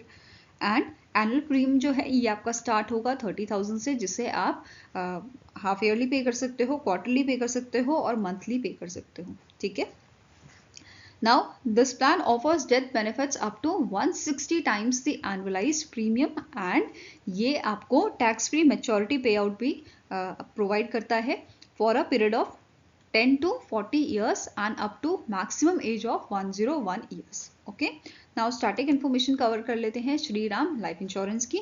इसके करंट MD आपके हैं मनोज कुमार जैन। हेडक्वार्टर आपका लोकेटेड है हैदराबाद तेलंगाना में, और इसकी शुरुआत की गई थी 2005 में। नेक्स्ट आपको क्वेश्चन है, CRISIL's rating in its report has projected India's GDP to grow at %% in financial year 2026। तो रिसेंटली क्रिसल रेटिंग द्वारा जो है एक रिपोर्ट जारी की गई थी जिसमें मेंशन किया गया है, जिसमें प्रोजेक्ट किया गया है कि इंडिया की जो GDP ग्रोथ है वो आपकी 6.7% रहेगी फाइनेंशियल ईयर 2026 के लिए। ठीक है, तो आंसर क्या है? Option number D is the right answer. और इन्होंने इनकी रिपोर्ट में मेंशन किया था कि जो सीपीआई इन्फ्लेशन है इट इज प्रोजेक्टेड कि फाइनेंशियल ईयर 2026 में ये 4.6% आपकी रहेगी। इसके अलावा जो इंडेक्स ऑफ इंडस्ट्रियल प्रोडक्शन है IIP जो है ये आपका नवंबर मंथ में इंक्रीज हुआ था 5.2% और अक्टूबर मंथ में कितना था? 3.7% था। ये सारी चीज़ें भी इस रिपोर्ट में मेंशन की गई थी। नाउ स्टार्टिंग इन्फॉर्मेशन देखें क्रिसल्स रेटिंग की, तो इसके कारण MD है सुबोध रॉय, हेडक्वार्टर्स का सुबोध राय एंड हेडक्वार्टर्स का लोकेटेड है आपका मुंबई महाराष्ट्र में, जिसे 1987 में स्टैब्लिश किया गया था। ओके, नेक्स्ट आपका क्वेश्चन है इन मंथ ऑफ जैन मूडीज जो आपकी रेटिंग एजेंसी है इन्होंने रिवाइज किया है इंडिया का economic growth forecast to -% for financial year 2025। तो फाइनेंशियल ईयर 2025 के लिए इन्होंने इंडिया की जो GDP ग्रोथ फॉरकास्ट है वो यहाँ पे दिया है विच इज योर 7%। ठीक है, कितना दिया गया है? इन्होंने यहाँ पे 7% जो है रिवाइज किया है इंडिया का GDP। पहले ये 8 पॉइंट समथिंग इन्होंने यहाँ पे मेंशन किया हुआ था। नाउ इन्होंने अपनी रिपोर्ट में और क्या बोला है कि इंडिया में जो आपका GDP ग्रोथ है ये कम हुआ है, ये स्लो डाउन हुआ है। इसके बावजूद इंडिया का जो एग्रीकल्चर सेक्टर है ये आपका ग्रो करेगा 3.5% से, सर्विसेज सेक्टर जो है ये एक्सपैंड करेगा 7.1% से, बट इंडस्ट्रियल ग्रोथ जो है ये आपकी वीक ही रहेगी 3.6% ईयर ऑन ईयर बेसिस पे, ऐसा यहाँ पे मेंशन किया गया था ना। मूडी रेटिंग की बात करें तो इसके कारण प्रेसिडेंट कौन है? मिशेल वेस्ट, हेडक्वार्टर लोकेटेड है आपका न्यूयॉर्क USA में और इसकी शुरुआत 1909 में की गई थी। नेक्स्ट आपका क्वेश्चन है which insurance company has partnered with Saraswat corporative bank to offer insurance solution. तो रिसेंटली इनमें से कौन सी आपकी कंपनी है, आपकी लाइफ इंश्योरेंस कंपनी है जिसने सारस्वत कॉर्पोरेटिव बैंक के साथ बैंक अश्योरेंस टाई अप किया है? तो आंसर हो जाएगा आपका यहाँ पे it is PNB MetLife insurance. Answer है is option number C, PNB MetLife India insurance company जो है उनके द्वारा ये आपका बैंक अश्योरेंस टाई अप किया गया है। Fine. Now PNB MetLife India जो है इसके MD एंड CEO कौन है? समीर बंसल। इसे 2001 में स्टैब्लिश किया गया था और हेडक्वार्टर आपका मुंबई महाराष्ट्र में लोकेटेड है। वहीं पे सारस्वत कॉर्पोरेटिव बैंक की बात करें तो इसके MD एंड CEO है आरती पाटिल, मुंबई महाराष्ट्र में इसका हेडक्वार्टर है और 1918 में इसकी शुरुआत की गई थी। नेक्स्ट आपका क्वेश्चन है which among the following company has collaborated with Bharti Airtel to create a large digital platform for financial services in India?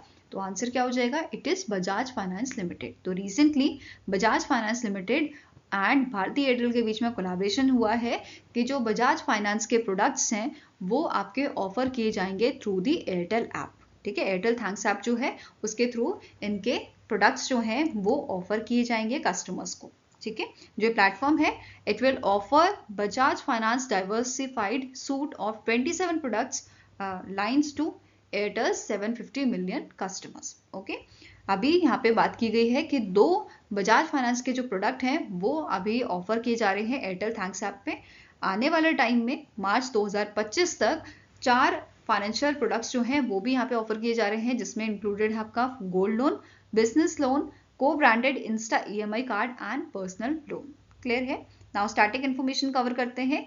Bajaj finance limited के MD कौन है? राजीव जैन। इसे 1987 में स्टैब्लिश किया गया था और हेडक्वार्टर आपका पुणे महाराष्ट्र में लोकेटेड है। क्लियर है? नेक्स्ट आपका क्वेश्चन है which state government has inked MOU with SIDBI to establish 100 crore fund aimed at strengthening startup and small business in the state. तो recently on occasion of your national startup day, ठीक है, on occasion of your national startup day जो आपका 16 जनवरी को मनाया जाता है since 2022, इस इवेंट के दौरान, इस इवेंट में जो महाराष्ट्र गवर्नमेंट है, महाराष्ट्र गवर्नमेंट ने MOU साइन किया है SIDBI के साथ स्ट्रेंथन करने के लिए स्टार्टअप और स्मॉल बिजनेस को इन दी महाराष्ट्र स्टेट। एंड इसकी फंडिंग आपकी कितनी रहेगी? 100 करोड़ फंड की, ये स्टैब्लिश करेगा SIDBI।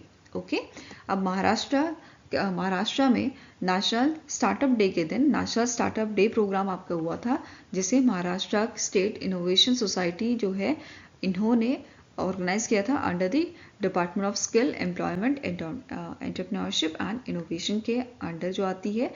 और ये इवेंट कहाँ हुआ था? मुंबई महाराष्ट्र में, और इसी दौरान MOU साइन हुआ था। और साथ में ही जो CM है देवेंद्र फडणवीस, इन्होंने इन्फॉर्म किया था, इन्होंने अनाउंस किया था कि अब 30 करोड़ का फंड जो है ये आपका अवेलेबल कराया जाएगा एट एवरी डिविजनल सेंटर। ठीक है,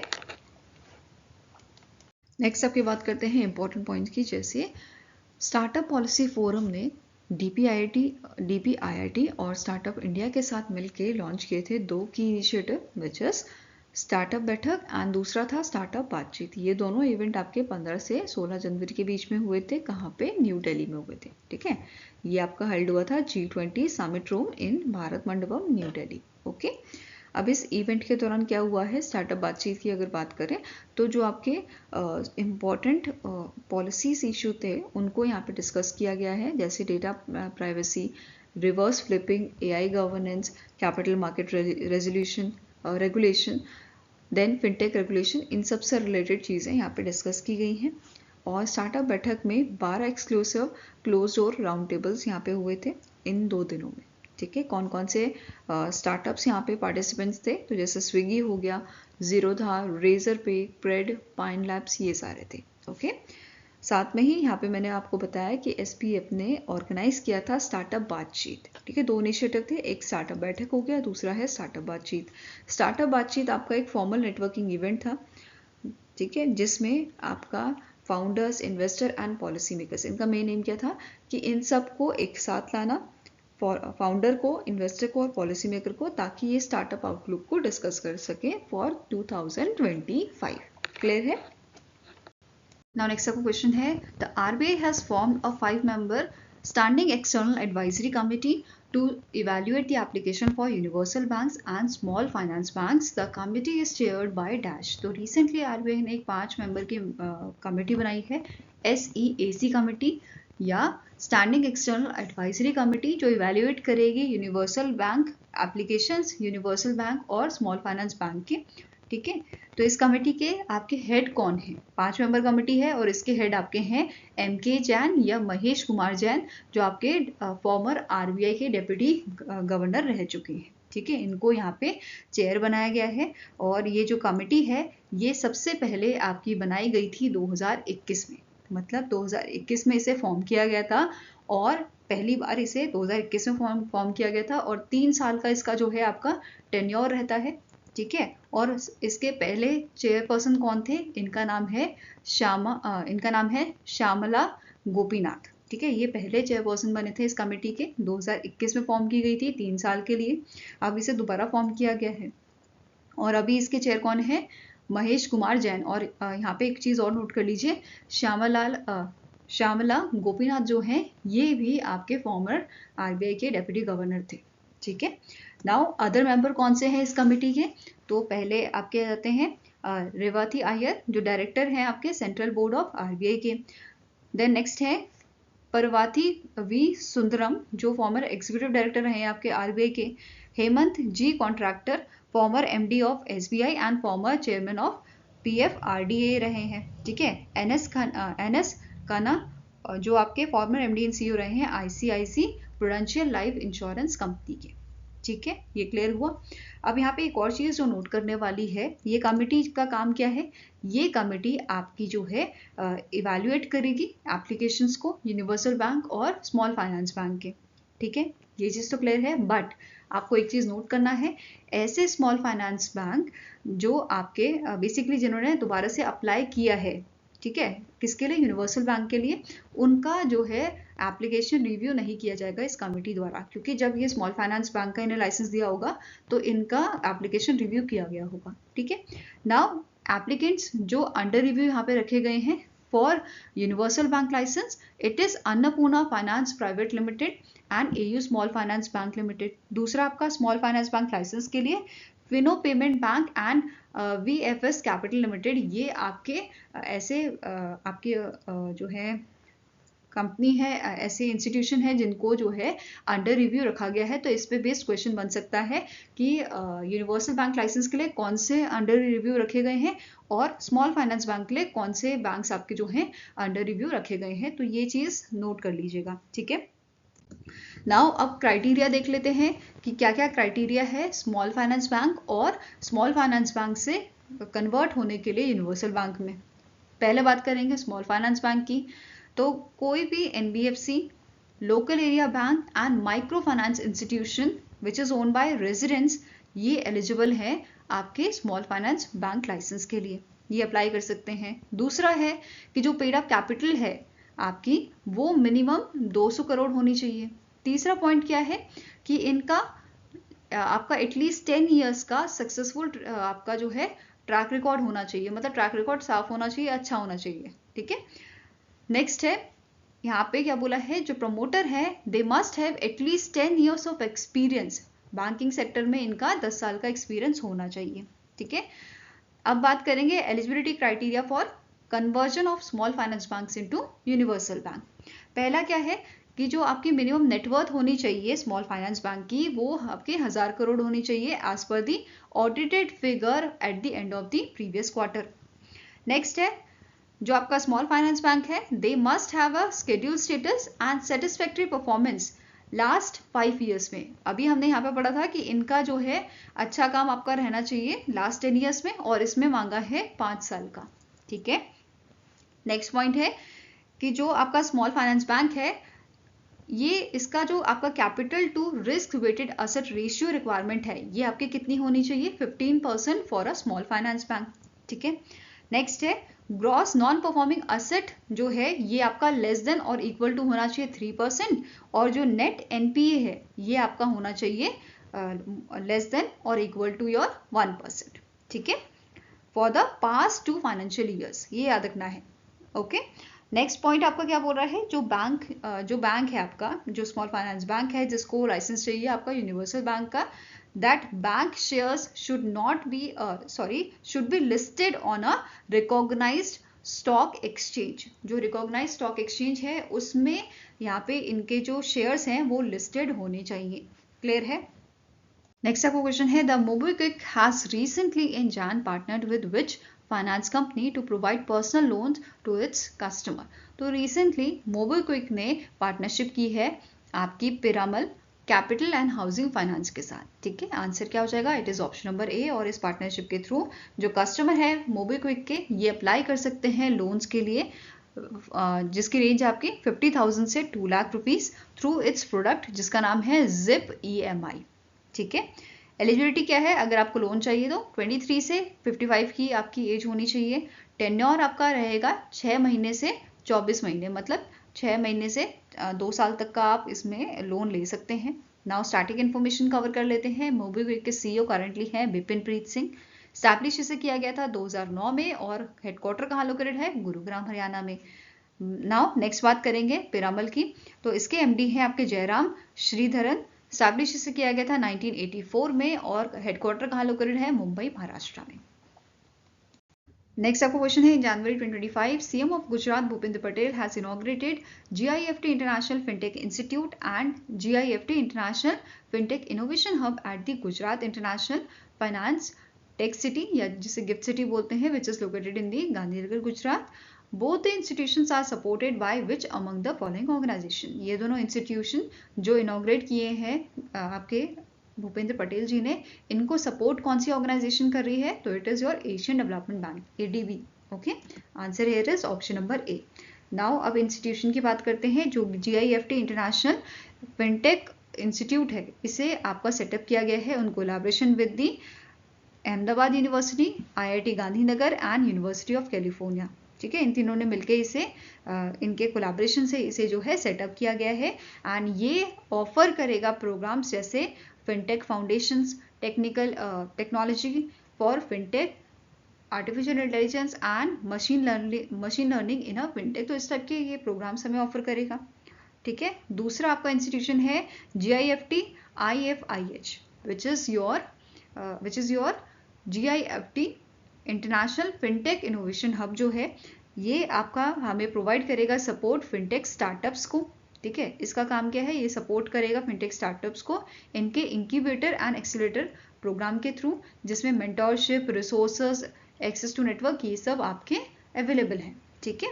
अब यहाँ पे जो पहला आपका बैच था उसे ऑलरेडी 10 स्टार्टअप्स ने ज्वाइन कर लिया है एंड ये स्टार्टअप आपके बिलोंग करते हैं UAE से, इंडिया से, सिंगापुर से और USA से, ठीक है। नेक्स्ट आपका क्वेश्चन है which of the following option is correct with respect to the recently approved proposal by the competition commission of India that is CCI. तो पहला आपका पॉइंट बोल रहा है सीसीआई ने अप्रूव किया है एक्विजिशन 100% शेयर होल्डिंग का of a Del Monte Foods private limited by the Agrotech Foods limited. तो इसे एक बार कौन करेगा, Agrotech food limited, worth ₹1300 crore.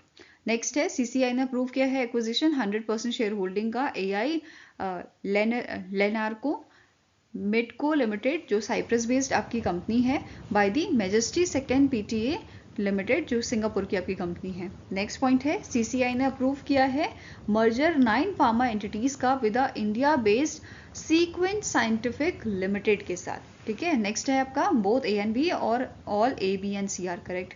तो कौन सा ऑप्शन करेक्ट है, answer is option number E, that is all A B and C are correct. ये आपके तीनों पॉइंट ए बी सी तीनों ऑप्शन करेक्ट है। क्लियर है। नेक्स्ट आपको क्वेश्चन है which company has recently in January received in principal approval from the RBI to operate as a payment aggregator cross border licence. तो इनमें से कौन सी कंपनी है जिसे बेसिकली इन प्रिंसिपल अप्रूवल यहाँ पे मिला है आरबीआई से, ये पेमेंट एग्रीगेटर जो है as a payment aggregator operate कर सकती है फॉर अ क्रॉस बॉर्डर। तो आंसर आपका हो जाएगा इट इज स्काइडो। कौन सी कंपनी है, स्काइडो, जिसकी शुरुआत आपकी 2020 में हुई थी। ठीक है, it is founded in the year 2020 and इसका हेडक्वार्टर कहाँ लोकेटेड है, इट इज लोकेटेड इन दी बैंगलोर। ठीक है, बेंगलुरु में लोकेटेड है, बेंगलुरु कर्नाटका में। फाइन। और जो स्काइडो कंपनी है, स्काइडो कंपनी को रिसेंटली इन्होंने जो है सिक्योर किया है payment service provider approval from which company, Amazon company. Okay, now अब पेमेंट एग्रीगेटर क्या होता है इसको समझ लेते हैं। पेमेंट एग्रीगेटर मीन्स जब भी आप पेमेंट करते होंगे, चाहे ऑनलाइन आपने कोई प्रोडक्ट खरीदा है उसकी पेमेंट आप कर रहे हो, राइट, तो आपकी पेमेंट के लिए एक पेज ओपन होता है। ठीक है, उस पेज में आपके पास जो ओटीपी आया होता है वो आपको फिल करना होता है। तो ये पेज है आपका जो ओपन होता है जिसमें ये एक्टिविटी आप कर रहे हो, वो पेज कहलाता है आपका पेमेंट गेटवे। ठीक है, पेमेंट गेटवे कहलाता है। और ये जो आपका गेटवे कंपनी प्रोवाइड कर रही है ये कहलाती है पेमेंट एग्रीगेटर। ये क्लियर हुआ। अब यहाँ पे क्या बोला है, इन प्रिंसिपल अप्रूवल दिया गया है, दैट मीन्स कि इन्हें अभी जो है 6 महीने या 18 महीने, मैक्सिमम 18 महीने या मिनिमम आपका 6 महीने होता है कि इनको यहाँ पे अभी देखा जाएगा। अगर ठीक काम करेंगे तो इन्हें फाइनल लाइसेंस जो है वो दे दिया जाएगा। ठीक है, अभी 5 ऐसी कंपनीज हैं जिनको इस टाइप का फाइनल अप्रूवल आरबीआई द्वारा मिला है for operating as a payment aggregator cross border, जिसमें आपका Adyen India technology services included है, Amazon Pay, Cashfree payment, India ideas जिसे बिल्डेस्क के नाम से जानते हो आप, और पेटेंट सर्विसेज। क्लियर है।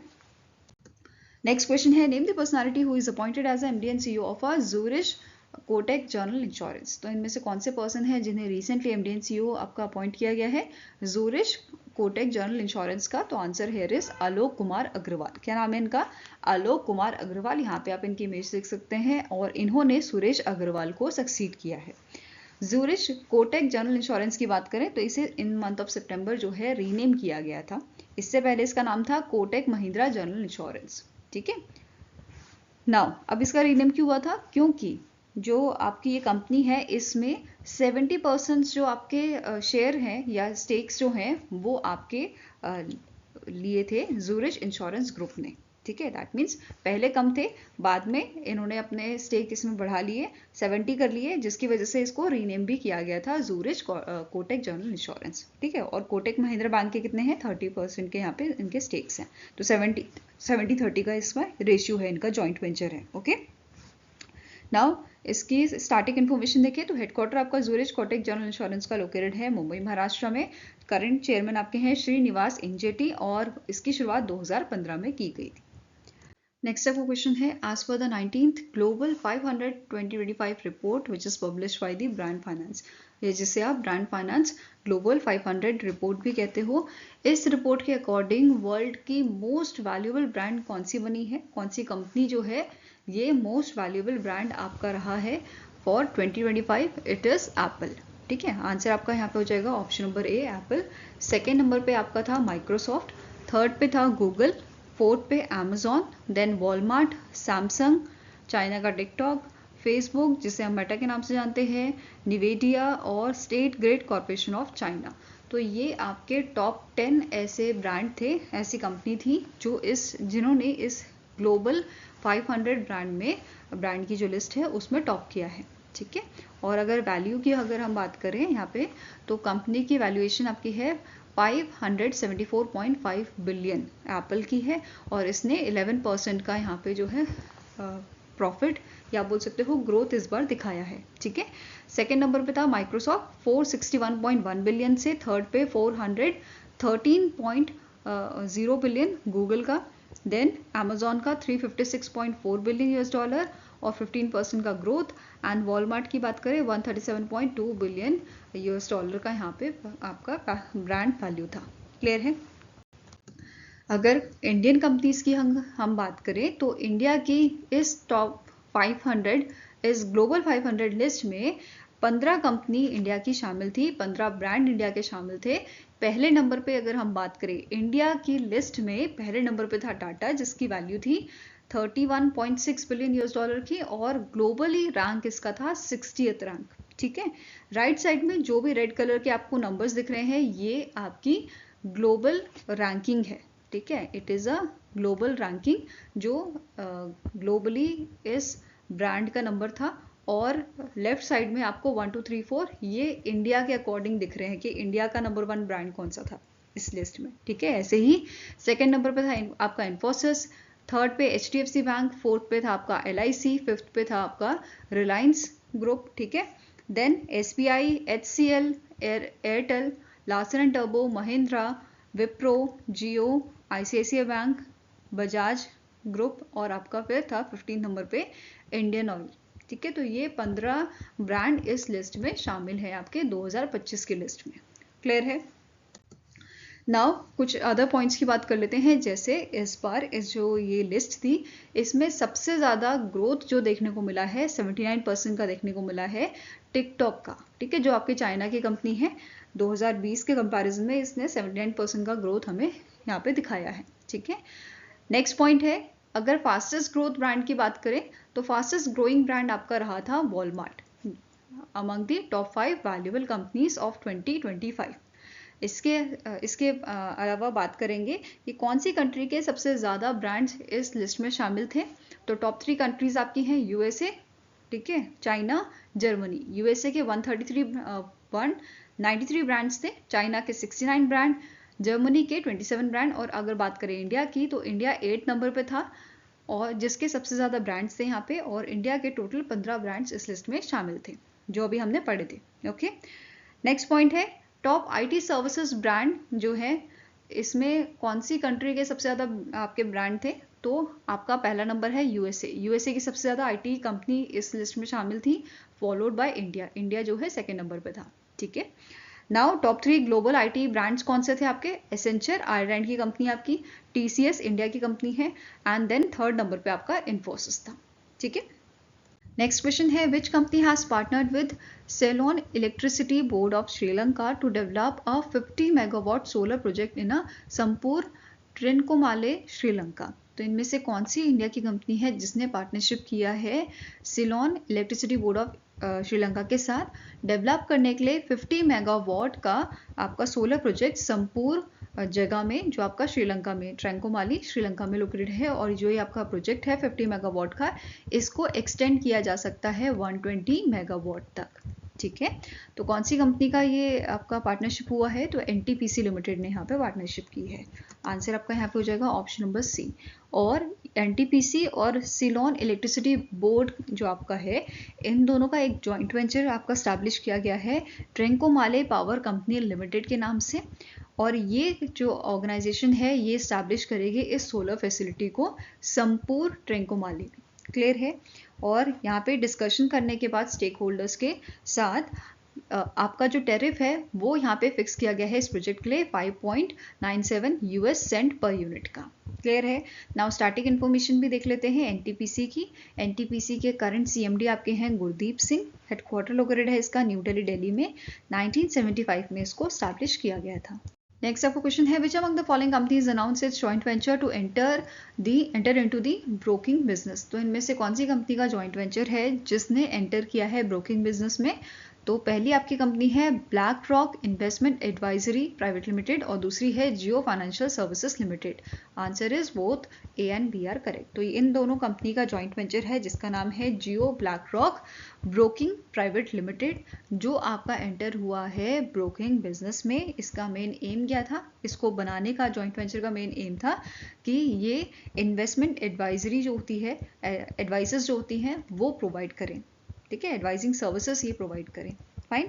अब ये जो जॉइंट वेंचर है, इस जॉइंट वेंचर में इन मंथ ऑफ सितंबर जो है 3 करोड़ का इन्वेस्टमेंट किया गया था दोनों कंपनीज द्वारा, और अक्टूबर के महीने में भी ये आपके न्यूज़ में थी क्योंकि सेबी ने इसमें इन प्रिंसिपल अप्रूवल दिया था इस जॉइंट वेंचर को, इन कंपनीज को, किस चीज़ के लिए, to act as a cosponsor for a new mutual fund. Okay,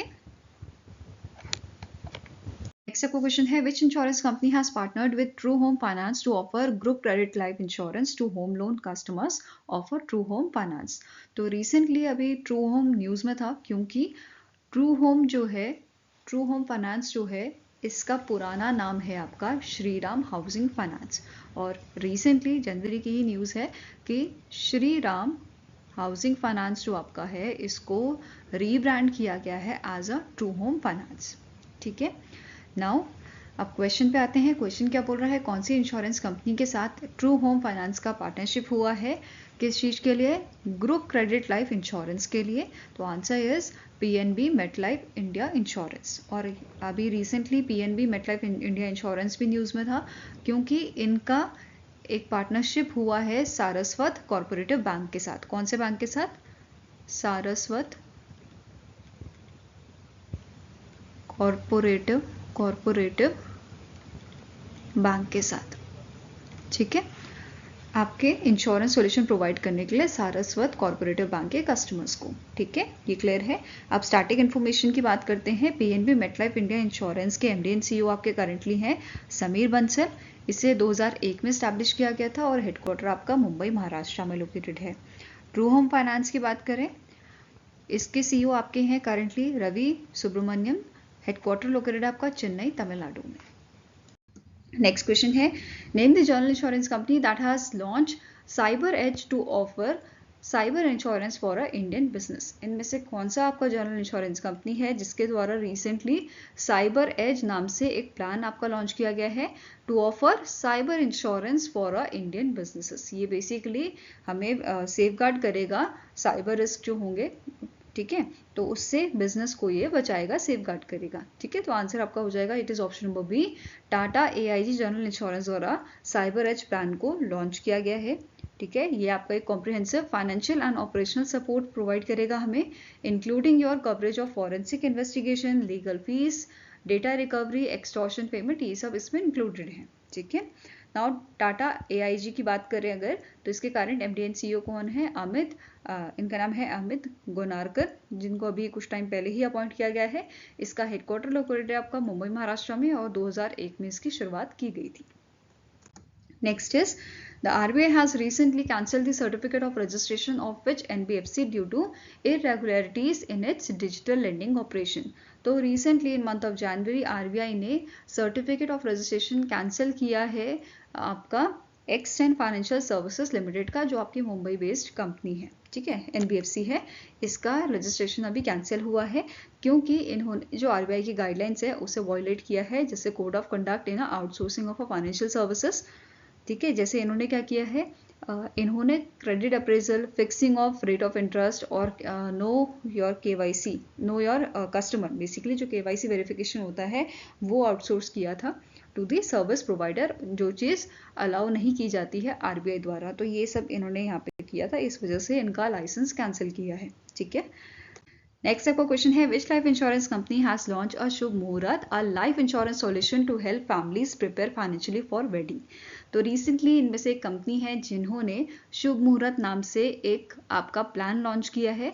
किसके लिए, वेडिंग्स के लिए, कि जो पेरेंट्स हैं वो अपने बच्चों की वेडिंग्स के लिए पैसा जोड़ सकते हैं, फाइनेंशियली उसके लिए प्रिपेयर हो सकते हैं। तो ये प्लान लॉन्च किसने किया है, टाटा एआईए लाइफ इंश्योरेंस ने। आप सभी को पता है शादी एक ऐसी चीज़ है इंडिया में कि इंसान और कुछ चीज़ में खर्च करे ना करे, पढ़ाई में खर्च करे ना करे, पर शादी में ज़रूर खर्च करता है। काफ़ी बार आपने देखा होगा लड़कियों की एजुकेशन में इतना खर्च नहीं किया जाता जितना उनकी शादी में किया जाता है। उनके ससुराल वालों को 10 गिफ्ट जाएंगे, उनको 10 चीज जो रीति रिवाज बोलेंगे वो चीज़ फॉलो की जाएगी। तो बहुत ज़्यादा, चाहे लड़का हो चाहे लड़की हो, शादी की बात आए तो खर्च अंधाधुन होता है आपका इंडिया में। इवन एक रिपोर्ट भी आपकी आई थी पिछले साल जेफरीज ग्रुप की, जिसमें मेंशन किया था उन्होंने कि इंडिया में अगर चलो 2024 की ही बात करें तो इस रिपोर्ट में बोला गया था कि 80 लाख से ज़्यादा जो है इंडिया में आपकी शादियां हुई हैं और उस पर 10.7 लाख करोड़ से ज़्यादा का खर्च उसमें किया गया है। तो आप लगाओ कितना खर्चा शादी में होता है।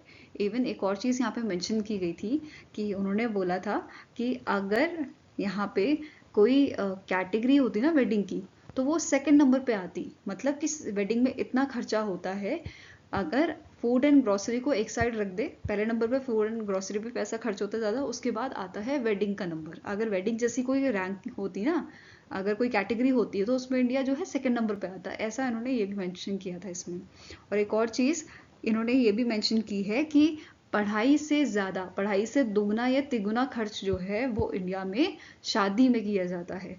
तो ये सारी चीज़ें अगर आप पढ़ोगे तो आपको लगेगा कि सच में हम लोग मतलब खर्चा इतना करते हैं शादियों के नाम पे, और इससे ज़्यादा अगर हम पढ़ाई पे जो है पैसा खर्च कर रहे हैं ना, तो कितना सही होगा।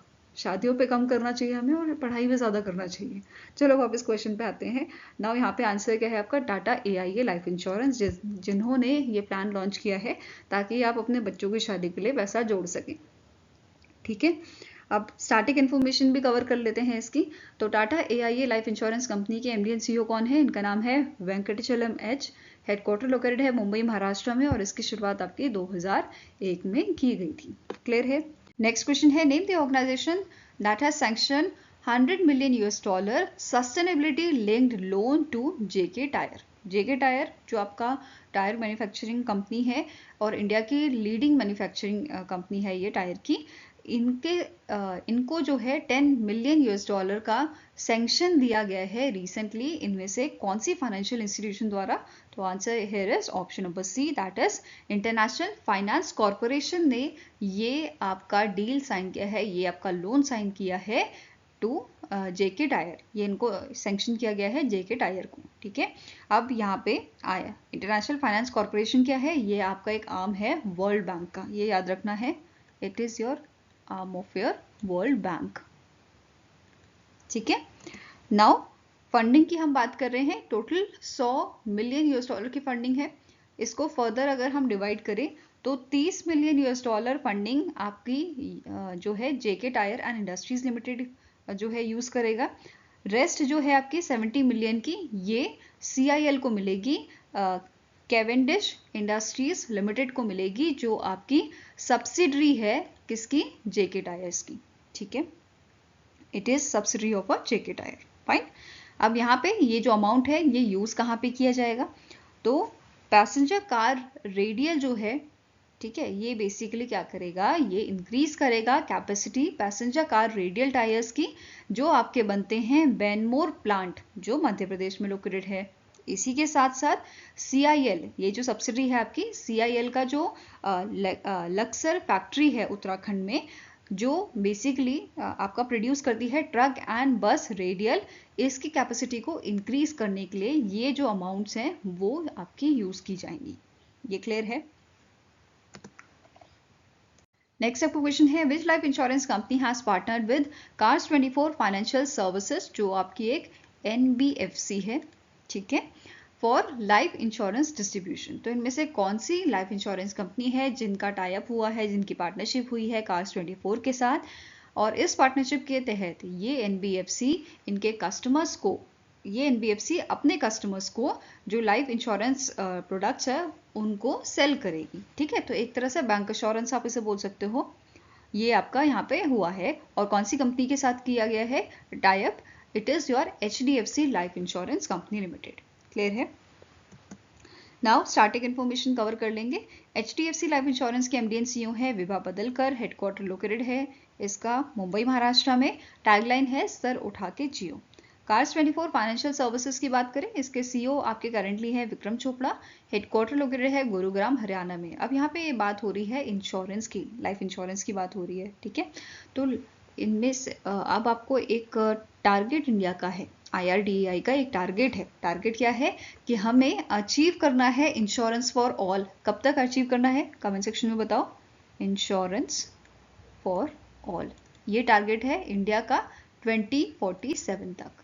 ठीक है, नेक्स्ट आपको क्वेश्चन है, as per the UNCTAD's Global Investment Trends Monitor 2024, the global foreign direct investment increased by %, reaching an estimate of $1.4 trillion in the 2024. तो recently UNCTAD का जो ग्लोबल इन्वेस्टमेंट ट्रेंड मॉनिटर था 2024 का, इसके अकॉर्डिंग जो आपका ग्लोबल FDI है वो कितना % इंक्रीज हुआ है? It is increased by the 11% and it reached 1.4 trillion US dollar in the 2024. ठीक है, इसके अलावा यहाँ पे और क्या चीज़ मेंशन की गई थी, जैसे आपका जो FDI था ये तो इंक्रीज हुआ है, बट अगर हम यहाँ पे यूरोपियन कंड्यूट इकोनॉमीज को अगर हटा दें, इन दैट केस इसका जो FDI है ये आपका 8% कम हो जाएगा। ठीक है, देन नेक्स्ट आपका पॉइंट था, बात करें अगर इंडिया की, तो इसमें मेंशन किया गया था FDI जो इंडिया का है ये 13% से ग्रो किया है। देन FDI, नेक्स्ट पॉइंट बोल रहा है FDI फ्लो जो था आपका डेवलपिंग इकोनॉमीज का, ये आपका 2024 में डिक्रीज हुआ है 2% से। अगर 2023 का कंपैरिजन बात करें तो 6% से ये ड्रॉप हुआ है। ओके, देन डेवलपिंग एशिया की बात करें तो यहाँ पे भी हमें FDI डिक्लाइन देखने को मिला है। FDI में कमी आई है यहाँ पे 7% की। ठीक है, इसके अलावा एशियन FDI, एशियन कंट्रीज की बात करें तो इसका FDI जो है ये अभी आपका इंक्रीज हुआ है 2% से। It rose by 2% to the record of 235 billion US dollar. Okay, अब बात कर लेते हैं स्टैटिक इन्फॉर्मेशन की। तो United Nation conference on trade and development, that is UNCTAD जो है, इसके सेक्रेटरी जनरल करेंटली है रेबेका ग्रिन्सपैन। हेडक्वार्टर लोकेटेड है जिनेवा स्विट्जरलैंड में और इसकी शुरुआत 1964 में की गई थी। नेक्स्ट क्वेश्चन है, which bank has concluded a deal to purchase a personal loan portfolio of rupees 3,330 crore from the Standard Chartered bank. तो रिसेंटली इनमें से कौन सा बैंक है जिसने फाइनल डील जो है वो आपकी मतलब कि कंक्लूड कर दी है, फाइनल डील इनकी कंप्लीट हो गई है for purchasing a personal loan portfolio. कितने अमाउंट की ये डील थी आपकी? 3,330 करोड़ की from the Standard Charter bank, okay, which is Mumbai based Standard Charter bank. तो आंसर आपका हो जाएगा option number C, that is Kotak Mahindra bank के साथ इनका जो है डील फाइनल हो गया है। ओके, इससे पहले अक्टूबर 2024 में जो कोटक महिंद्रा बैंक है इन्होंने अग्रीमेंट साइन किया था एक्वायर करने के लिए personal loan book of standard Charter bank, और इसका अमाउंट इन्होंने उस टाइम पे दिया था 4,100 करोड़ का, स्ट्रेंथन करने के लिए इनकी पोजीशन रिटेल और क्रेडिट मार्केट में, और अभी जो है इन्होंने फाइनलाइज कर दिया है इस डील को। फाइन, नेक्स्ट आपको क्वेश्चन है, which bank has reappointed Rakesh Sharma as its MD and CEO for a 3 year।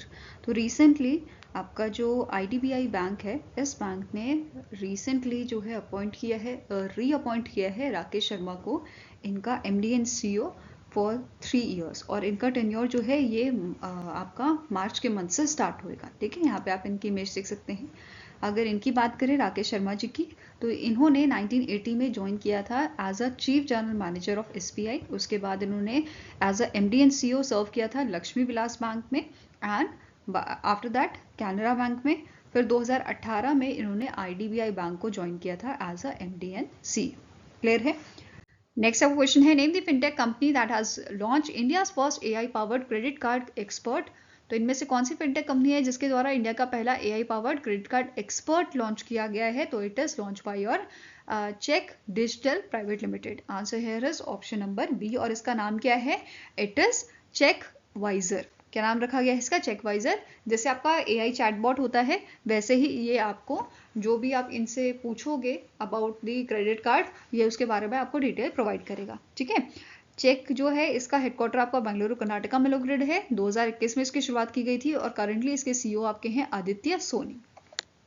Next question है, the department of financial services under the ministry of finance has released ₹1 crore capital infusion to the IFCI Limited for financial year 2024-2025 to improve its financial position and support restructuring, ठीक है। तो recently जो department of financial services है, ministry of finance के under आता है, इनके द्वारा 500 करोड़ का जो अमाउंट है, ये 500 करोड़ का जो कैपिटल है वो इन्फ्यूज किया गया है new Delhi based IFCI limited में फॉर फाइनेंशियल ईयर 2024-2025 के लिए, ताकि इनका फाइनेंशियल पोजीशन इंप्रूव किया जा सके और सपोर्ट करने के लिए रीस्ट्रक्चरिंग को, ठीक है। नाउ इस इन्फ्यूजन से जो गवर्नमेंट ऑफ इंडिया है, ठीक है, गवर्नमेंट ऑफ इंडिया का जो शेयर है बेसिकली इस कंपनी में, वो आपका बढ़ जाएगा। अभी करंटली 71.72% है। इस इन्फ्यूजन से ये और आपका यहाँ पे शेयर इनका बढ़ जाएगा गवर्नमेंट ऑफ इंडिया का, ठीक है। नाउ IFCI लिमिटेड की बात करें तो इसके करंट डेप्यूटी मैनेजिंग डायरेक्टर कौन है? राहुल भावे। हेडक्वार्टर लोकेटेड है न्यू दिल्ली में और 1948 में इसे स्टैब्लिश किया गया था। नेक्स्ट आपको क्वेश्चन है, which foreign bank has recently in January launch travel one credit card for frequent travellers. तो इनमें से कौन सा आपका बैंक है फॉरेन बैंक जिसके द्वारा ट्रैवल वन क्रेडिट कार्ड को लॉन्च किया गया है? It was launch by your HSBC India. किसने लॉन्च किया है? HSBC इंडिया द्वारा इसको लॉन्च किया गया है। यहाँ पे जो है आप इसकी इमेज देख सकते हैं, इस टाइप का ये आपका क्रेडिट कार्ड है जिसका नाम है HSBC travel one credit card. Okay, now starting information. HSBC India के करंट CEO हैं आपके हितेंद्र देव। हेडक्वार्टर इसका लोकेटेड है आपका मुंबई महाराष्ट्र में। क्लियर है? नेक्स्ट क्वेश्चन है, name the bank that has recently launch the frictionless finance accelerator program in a partnership with the reserve bank innovation hub and SP Jain institute of management and research. तो इनमें से कौन सा bank है जिसने recently in month of January launch किया था आपका frictionless finance accelerator program in partnership with your RBI Hub, Reserve Bank Innovation Hub and SP Jain Institute Management and Research के साथ, ठीक है। तो it was launched by your Yes Bank। ये आपका प्रोग्राम किसने लॉन्च किया है? येस बैंक ने इसे लॉन्च किया है on occasion of a national startup day. आप कमेंट सेक्शन में मुझे ये बताओ, नेशनल स्टार्टअप डे आपका ऑब्जर्व कब किया जाता है, ठीक है। तो येस बैंक ने इनके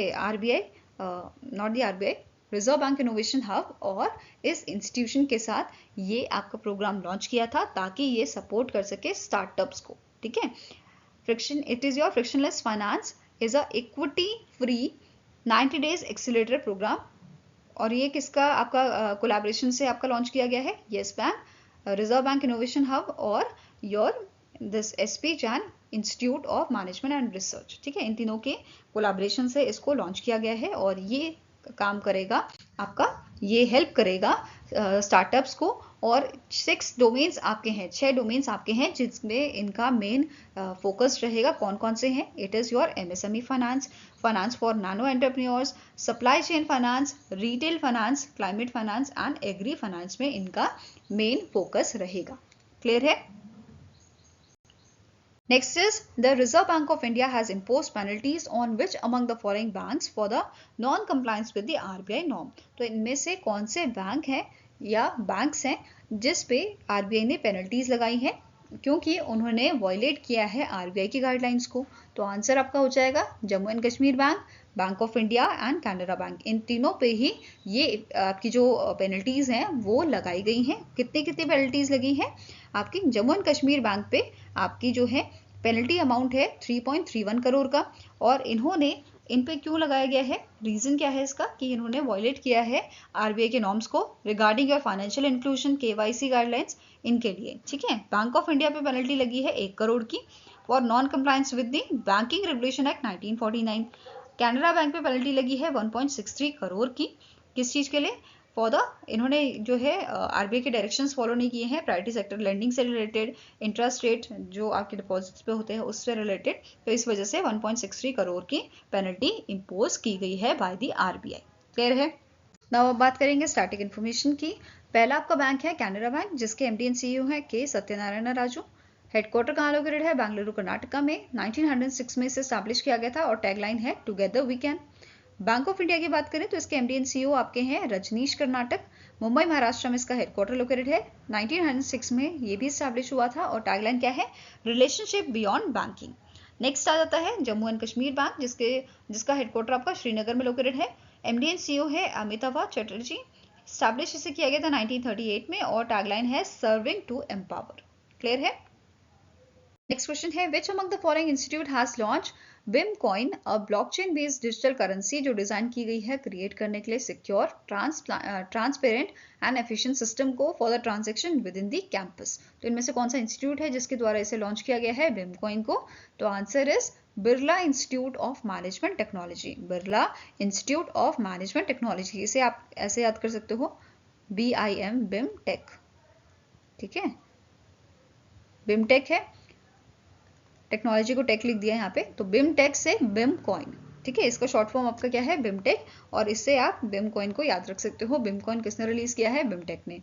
ओके, और ये ऐसा करने वाला पहला बिजनेस स्कूल बना है इंडिया में जो इम्प्लीमेंट कर रहा है इस टेक्नोलॉजी को, फॉलोइंग योर IIT मद्रास।